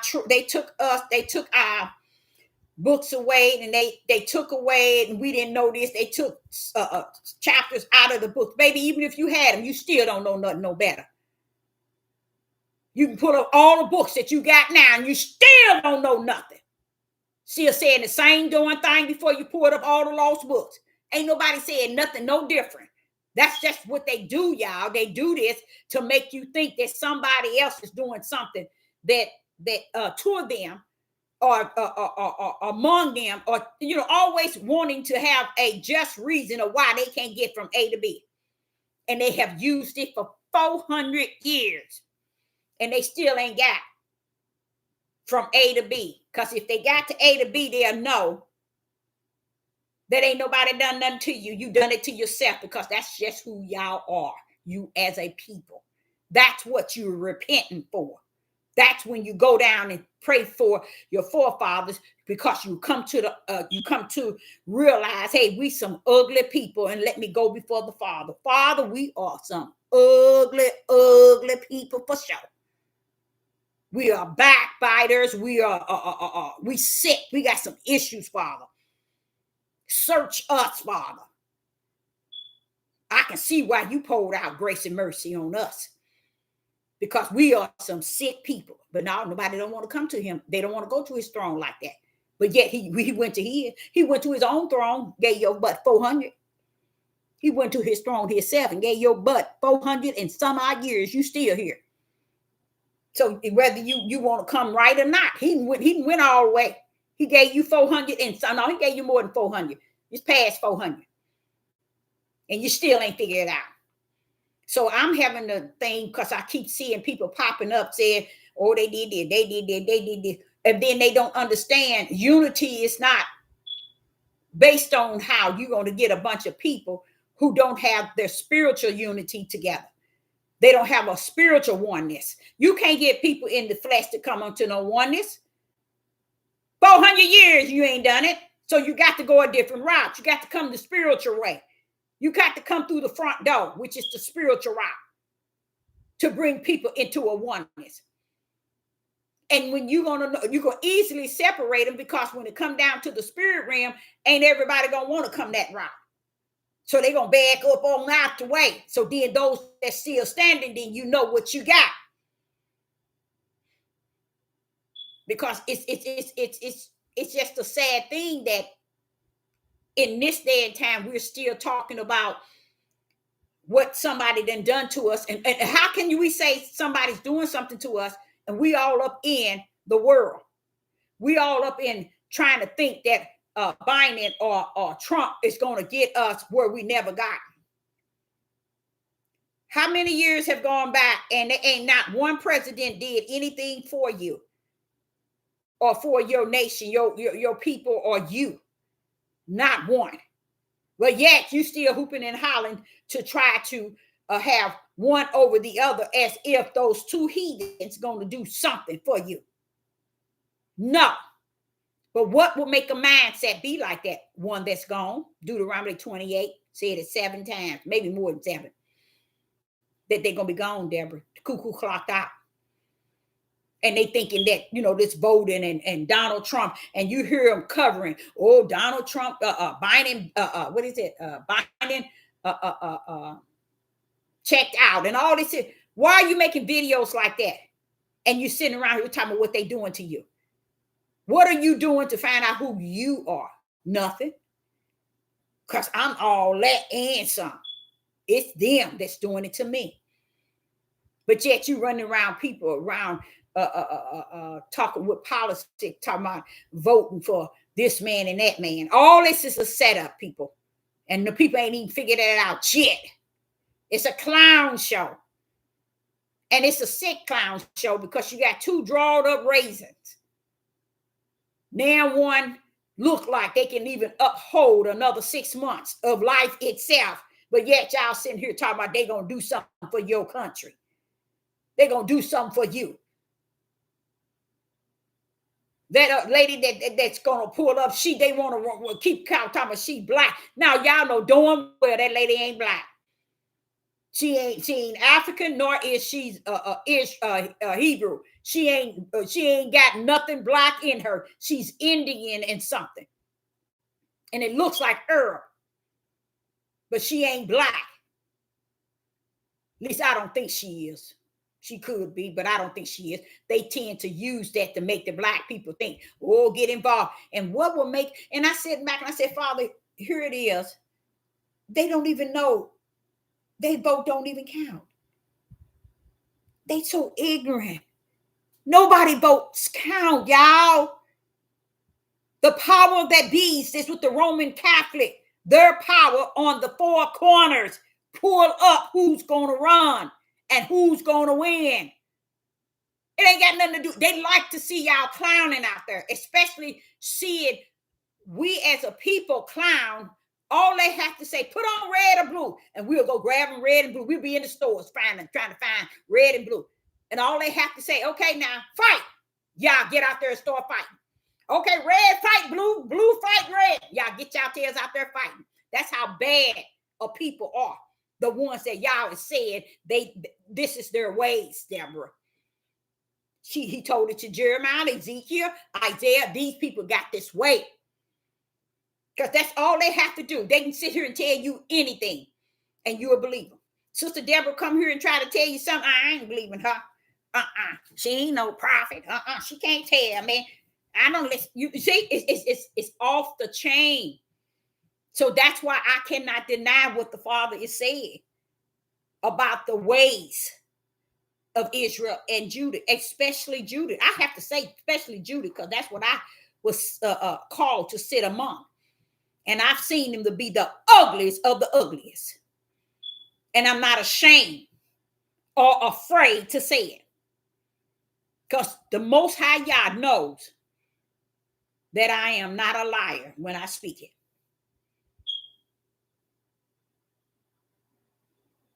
And you're hearing more and more. You're seeing your people sitting out here killing their babies, their children, their women, their husbands, their brothers, their mama, their daddy, their grandparents. They killing their little babies. They killing everything except the dogs. Instead, they feeding them and doing other things with them. But then you sit here and you listen and you sit here watching this here happen. They can't seem to come on to any type of unity to say, well, wait a minute, y'all, we as a people, we can't be doing this. That's because Yah is not in them, y'all. He ain't never said he was. We just making them be something in Yah. And Yah said, no, they ain't. I already knew who they were. Didn't I tell y'all I got my small remnant? That's my ram in the bush. That's all that's coming to the promised land. The rest of them going to sink with the Titanic. See, if they sitting around here waiting for Babylon to come down, they coming down right with Babylon. But they just too ignorant to know it because they gone. Ain't even to today, they still do nothing but honor and worship and exalt these Europeans. I saw a clip of I don't know if you all saw it, where it was they was at a Sam's store and they were all in a long line. But these two white women, and they were like, you could say up in their 50s. They were taking their cart, running up on this black man that was in front of them. They kept doing it. And he turned around the final time and said, you do it one more time, I'm going to knock the you know what out of you. And they talking about the one on the other side. Turn around. It's turn around. Just shut up. Just leave it alone. Just leave it alone. Just turn around. And they're sitting here doing it purposely. And then this white lady came in. She said, why are you all doing that? I've been filming you all, recording you all, running up on him. And the look on their face. Why would you stand there and let them women keep running you like that? Now, if that was a black woman, you would have been and knocked her out. Probably killed her right there in Sam's because she touched you. But these heathens sitting here hitting you 4 or 5 times. And you ain't got nothing but to turn around and talk angry. And so happened another lady, a European. She was videoing the ladies. And she said, y'all, you all been doing him like that since I've been filming you all. You all keep running up on that man. And they turned, and she was another European. They turned around and looked at her and realized they was on camera. You should have seen the way they look. Seen the way they look. And they still didn't have a look of, hey, okay, you caught me. I shame. Nope, you just look. It was an evil look. And I'm sitting here saying that, see, this is why they get away with stuff in a way of when they need to be stopped. But this is how this big old brother, now you let them do you like that. But like I said, if that was a sister accidentally bumped you, you ready to knock her out cold and call her all kind of names. But I'm just showing you the mindset of this people that got a problem. It's so off balance. This is why they can't work together. This is why they can't raise children together. They can't be a family. They can't be established. You go into a workplace, they put a man, a black man, a Negro man or Negro woman over black people or Negro people. They act the fool. They want to treat you like trash. Knowing that these people put you there to do that. But now you won't do, hey, y'all, look, I told you I don't have no sense. I did it when I was working at Chrysler. I did it when I was a chef at Missouri Baptist. And I did it when I was at the post office. Sister Deborah just non-tolerant. She ain't got no sense. I put a stop to a lot of stuff and let them know. I'm over there working with her. She is not doing what you said. What's your issue?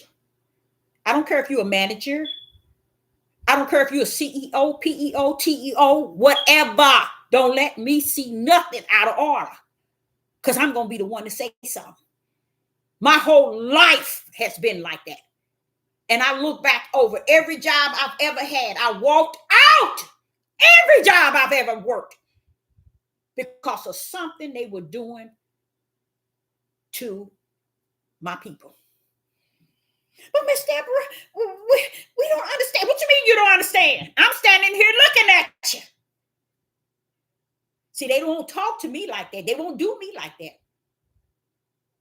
Oh, man. I walked into this one place about a year ago with my oldest sister, and this one lady said, oh, I remember you. When they was busy, I remember you. You threw that towel up and said you were out. And all of them managers and the director looked around. Everybody started.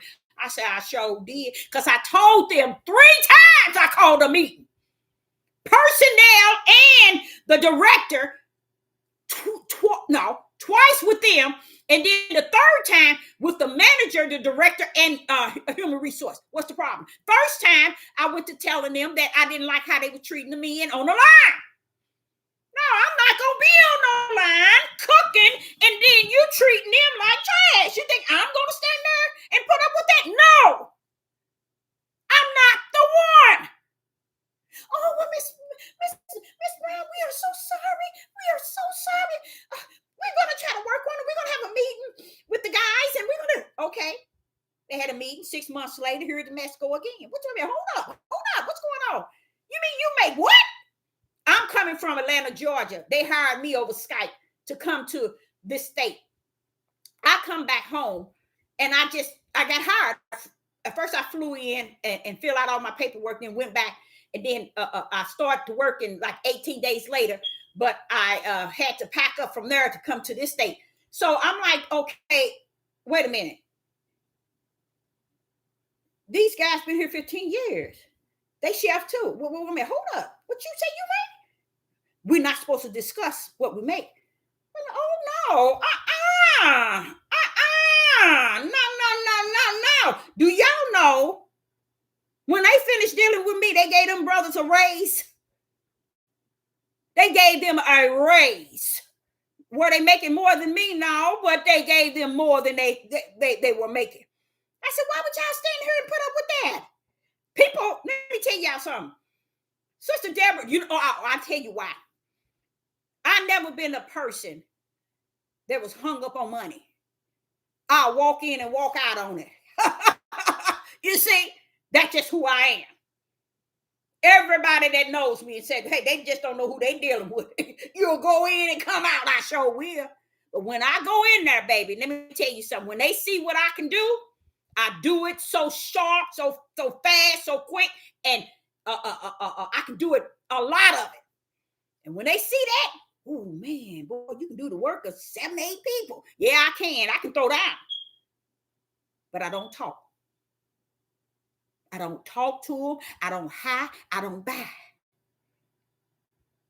I don't hold no conversation with nobody. So when I go in, they know, hey, this woman ain't about nothing but business. So when I called that last meeting,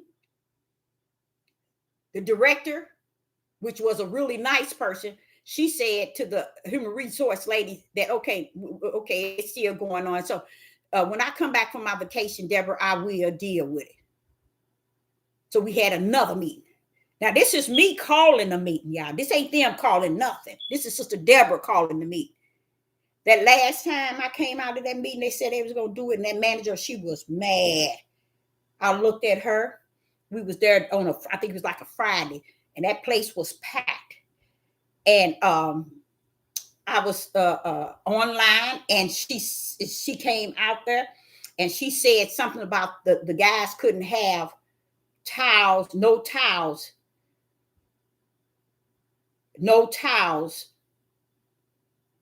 on the edge or something like that. And I so happened to have my towel in my apron, and had it locked, you know, like the chef normally wear theirs. And she told them to move all those towels, and she was getting on them, but she said a word to me. I wait till that place was packed all the way to the door. I said, hey. I took that towel, zoop, I'm out. I was gone. She was like, wait a minute. Oh, no, you do it. You want to run this thing? You do it. See if you can handle it. They ain't seen me since. Don't play with me. And by me having that type of, okay, let me show you another one. Here I am working at Chrysler at the minivan. So all of a sudden, these people on the line, that I was in one department, I don't even know what part of the van I was working on this particular time. You know, the vans are going down, and we in a facility where you got 6,000 employees, and they had switched me over to the other on one end, and it was this black manager and this white manager. And the people, when I got older, I don't talk to people. I don't deal with people. But I'm hearing them saying, and they said this, they did. Oh no. Oh no, this sister got a hold of it. I heard it. And then a couple of guys got to talking about what they did, and the woman got to tell me how they treating them and everything. And I'm like, okay, wait till I get my break. But I didn't do that once I just heard them. See what Sister Deborah do, she observed everything. I observed it. So when they came out and I saw them do it to them, oh man, wait till I get on my break. I was over there for about 2 weeks. I went into that office and I said, well, I'm over here on this end, and these people are working, and you guys keep coming back there, giving them a hard time. What for? Oh, Miss Deborah, we weren't giving them a hard time. They just don't want to do. I said, but Listen how you talk to them. Is that the way you want somebody to talk to you? I don't care who you are. I don't care. It don't mean nothing to me. And I told them that I went strictly off because I caught them doing exactly what they were complaining they were doing to them. I caught them doing it. And I said, I am out. Oh, Miss Deborah, where you going? I'm out. And I left. I quit. Every job I've had in my life is because what I saw somebody doing to somebody. And I did not leave without telling the people how I did not appreciate it. I did not leave until I told each and every last one of them. Never got fired. I always go into a job and be that person. Everybody said, that's the best work we have in the house. I'm sitting here watching them treat people all kind of ways. And I'm like, but ma'am, they don't do you like that. And I'm like, but wait a minute. They doing y'all like that? Okay, let me see you. Oh, it was just, y'all, since I was 18, that's what I've been doing. I've been working since I was 13, but that's what I've been doing. And I look back over, you heard that song said, when you look back over your life, when I look back over my life, I realized, girl, you done been to so many good paying, good benefits, jobs just paying really good money. Let me tell y'all what happened at the post office. I think I told y'all about this one. I'm working at the post office, right? And we over there, and you got about 12 men and 3 women. And this black supervisor, he couldn't have been no more than 30, no, probably 40 years old. And these other men, they were older than he was. But y'all, he was talking to them so bad. He was talking to them so bad. And I was like, oh, no, you didn't. I said, hey. Let me talk to you for a minute. What makes you feel you can talk to these men and they older than you, but just because you the manager, why would you talk to them like that? This is you should have seen the shock on this man's face. I said, that's not the way you talk to nobody. You sit here talking about they gonna be on market if they don't do this, and do this, but you're disrespecting them and you're cursing them like they kids. I said, you gonna do that? Don't let me have to call on who I know. Don't let me have to drop not on one knee, but 2 on your butt.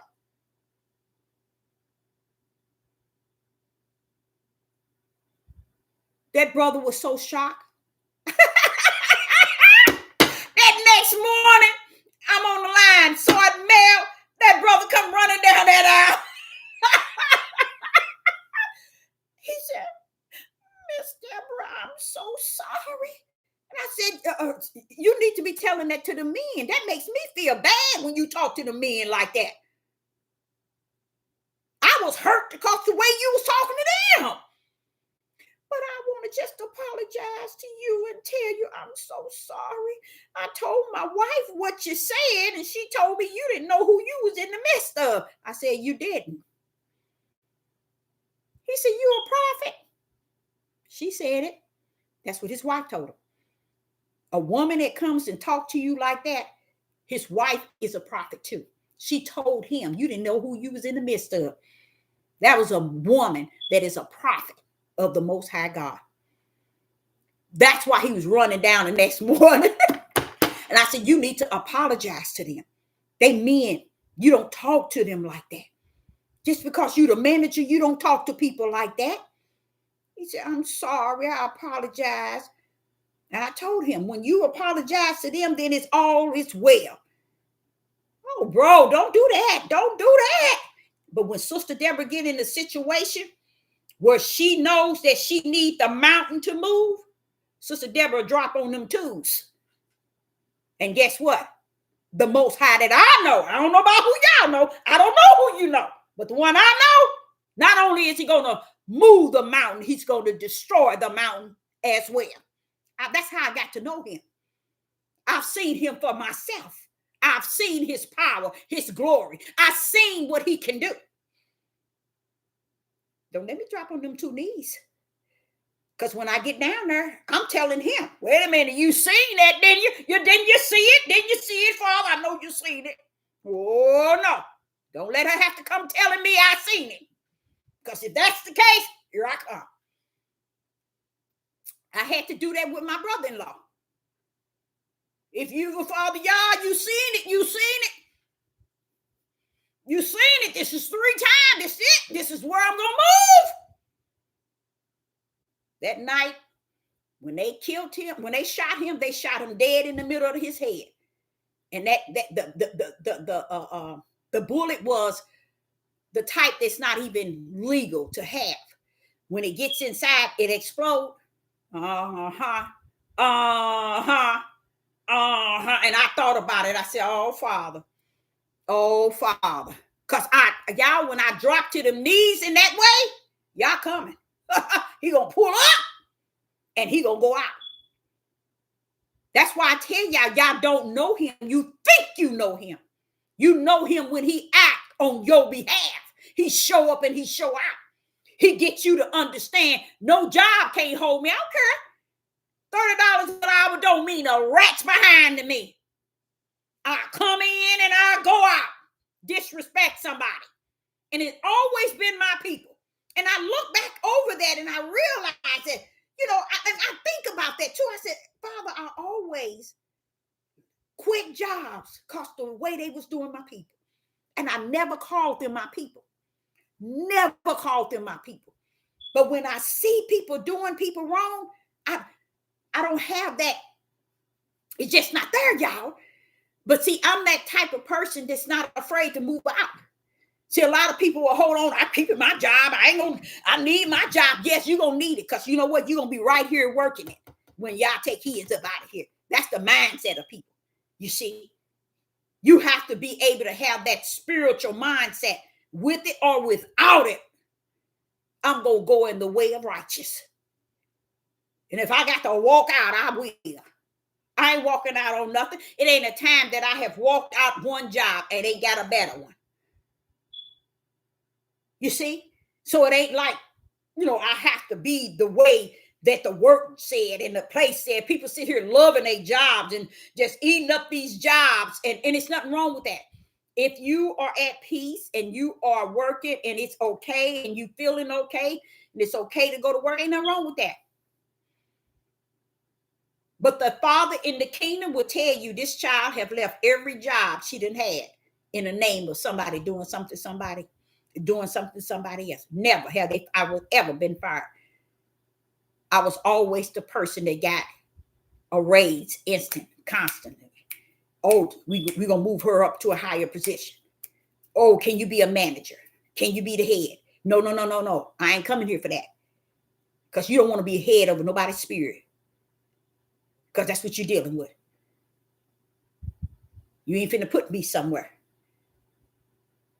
I came in here this way. This is the way I'm going to be, right here. I remember at Barnes Hospital, Marva said, okay, I don't understand why Ken them put on your forms that you're going to make this type of money. I said, what's the problem?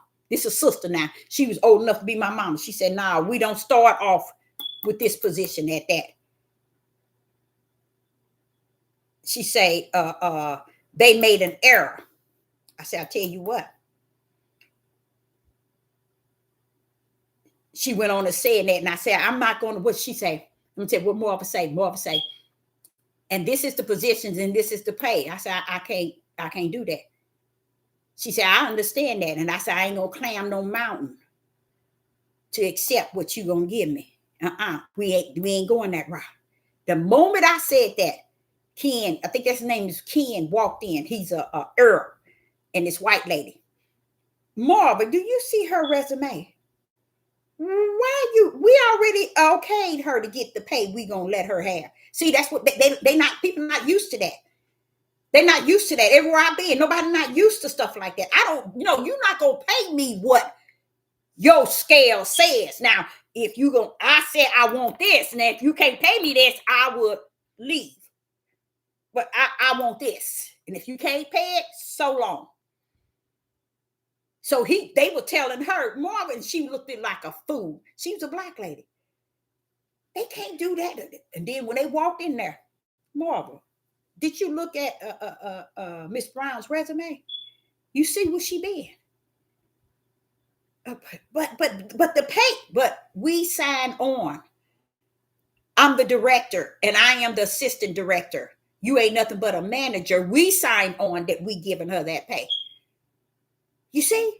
But the sister, the woman, was a black woman, Negro woman. She thought, well, hey, she been running this here, her way.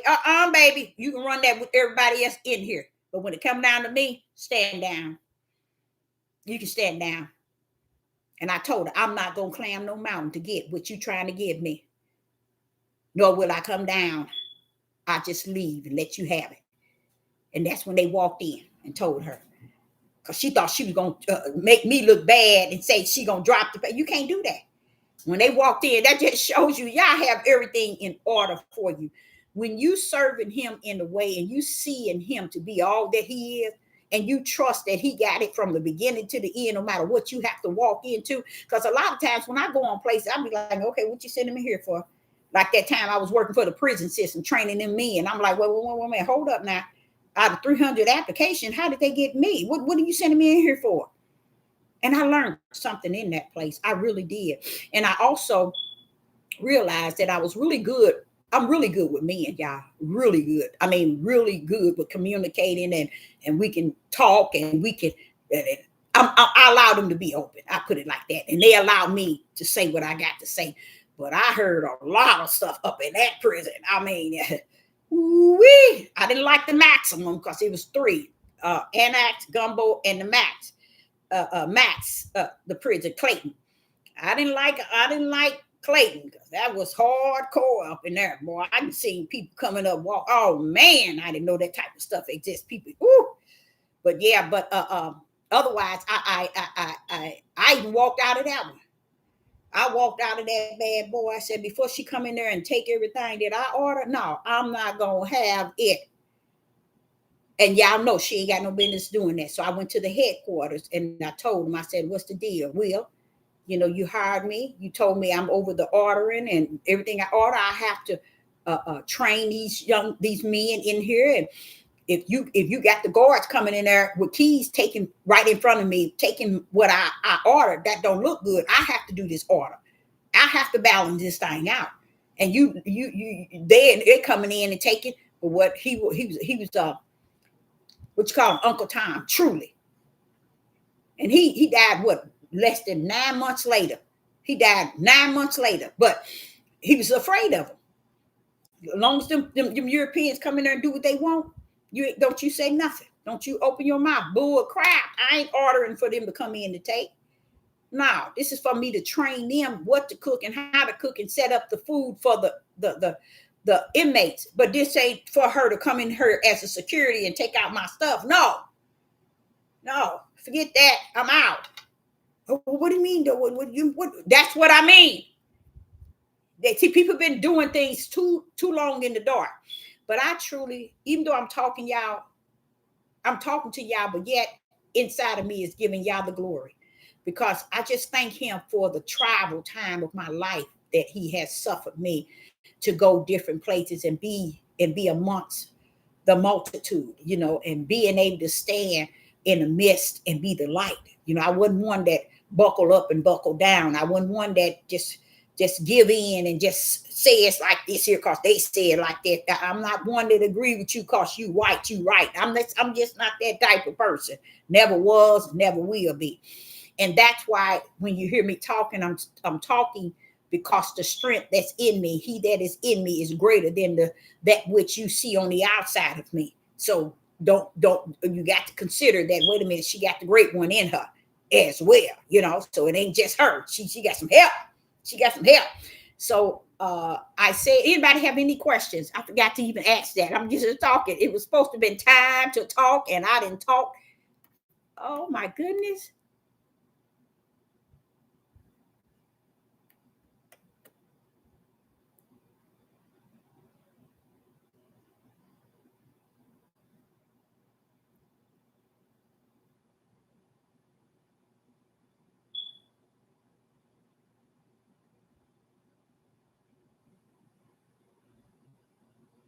Oh yeah. What you say, heathens mind you. But yeah.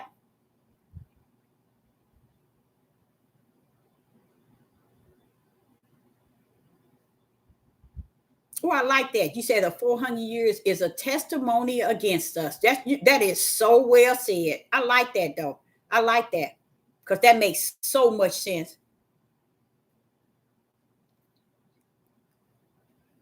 Yes, he dropped out of the race. That was the plan anyway. If you all could really see the plan, you will understand.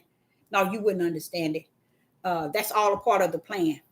That's all of us. All of it is set up. Yeah, there you go. All of it is set up.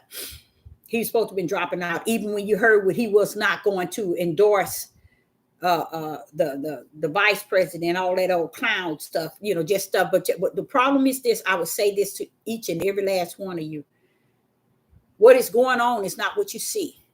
Okay, it's what you cannot see. It's what you cannot see that you should be more worried about. Not even worried about it if you're found it in the bosom of the Father. You ain't got no business worried about none of it. But the honest truth is that there's a lot of clowning going on. It's a lot of things taking place. Something has been released. Something is happening. And all I could think of is the fact that, okay, Father, you got me. That's that's the best I can do. Okay, you got me, right? You got me, Father. You got me. I know you got me, Father. Yeah, because I believe there's a lot of things taking place that we are looking at it cockeyed. Okay, and we're looking at it with thinking, oh, it's like this, it's like this. All this here clown show about Biden and Trump, all this is to bring who? Somebody is coming up. Somebody about to pull up. Somebody is about to pull up and pull out. I believe that we something is going on. Something is going on. And to me, I'm not speaking of Trump and Biden. That's the clown shows. That's the circus they got going on to keep you to where you're not focusing. And here we are in the year 2024, and we have moved into 25, not even aware of what 25 is about to do. Oh yeah, because we taking things day by day and what we hear. And the sad part is about it, y'all. We believe what we hear and what we see. You see what I'm saying? But it's not what you see that you need to be believing in. It's the unseen. And the unseen can be found when you're able to hear behind hearing. When you hear something, and then behind what is being said is something that's the true picture of what is going on. That's hearing behind hearing.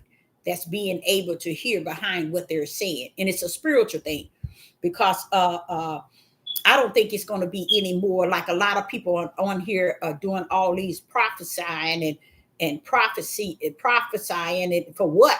What are you prophesying for? Huh? We sitting here, we walking this thing out now.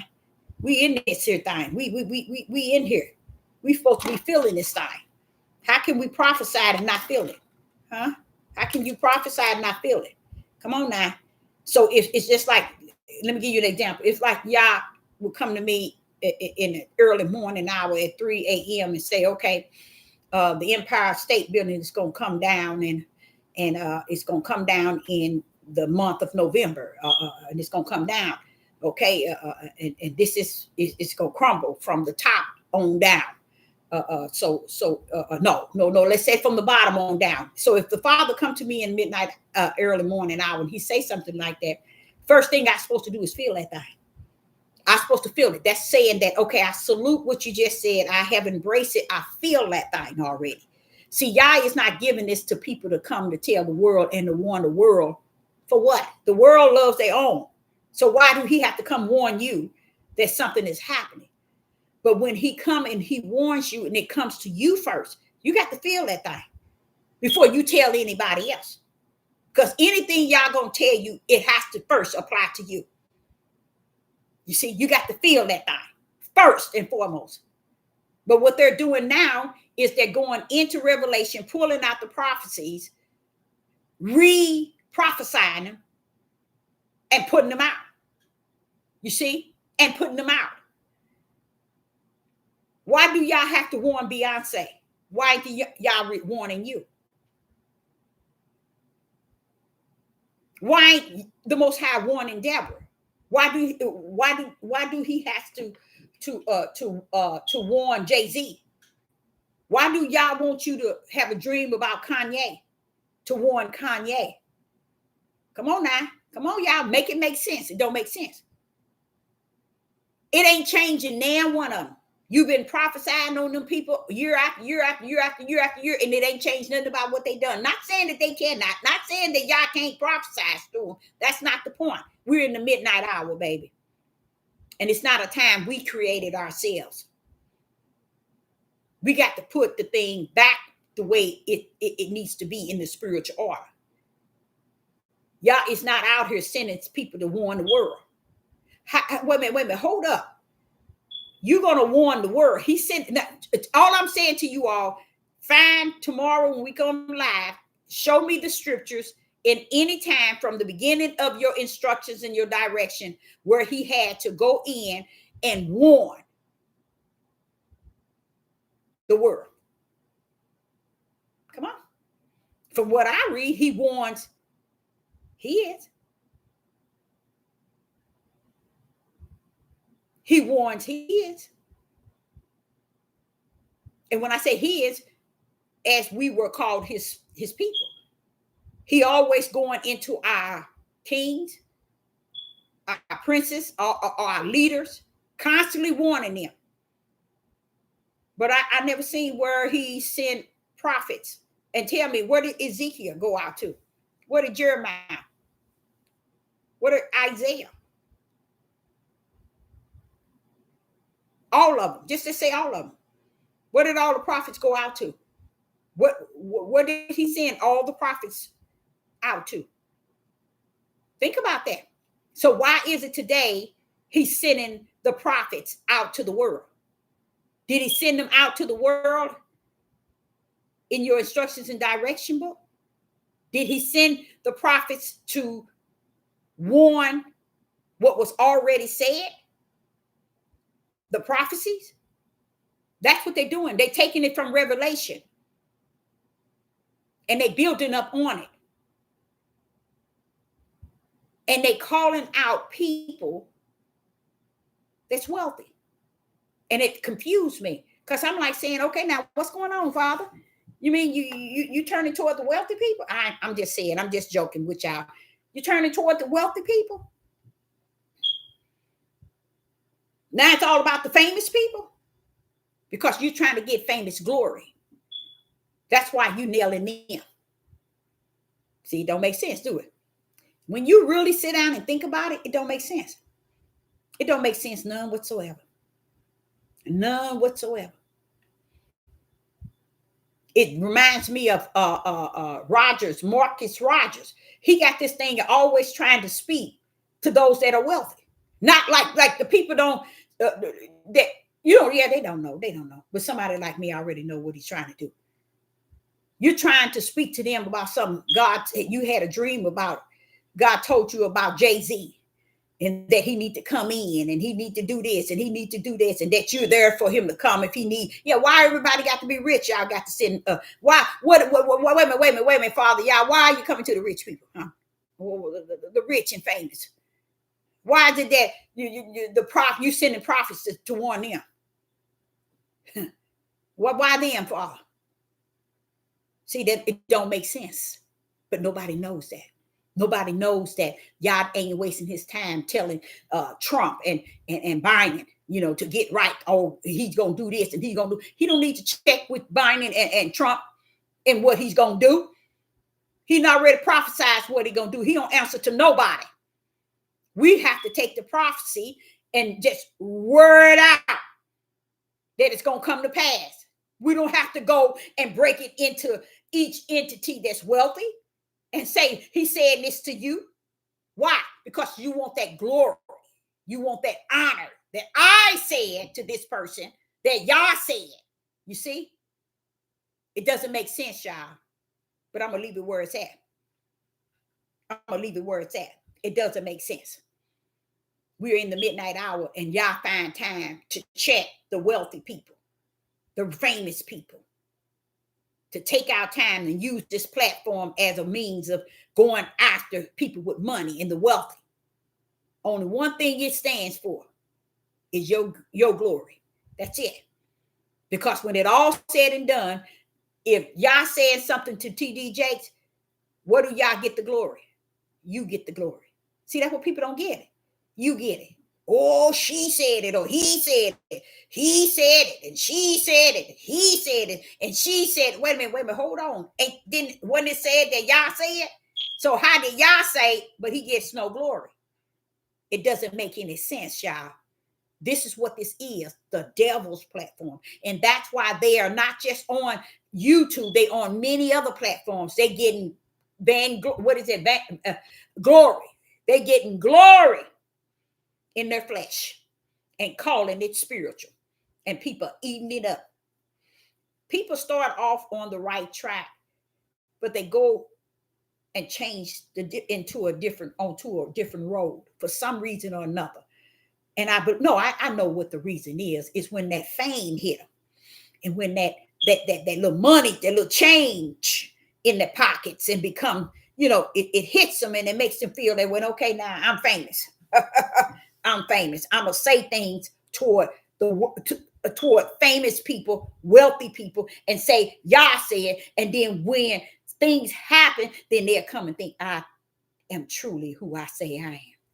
Check it out, y'all. It don't make sense, because where is the glory to the Father?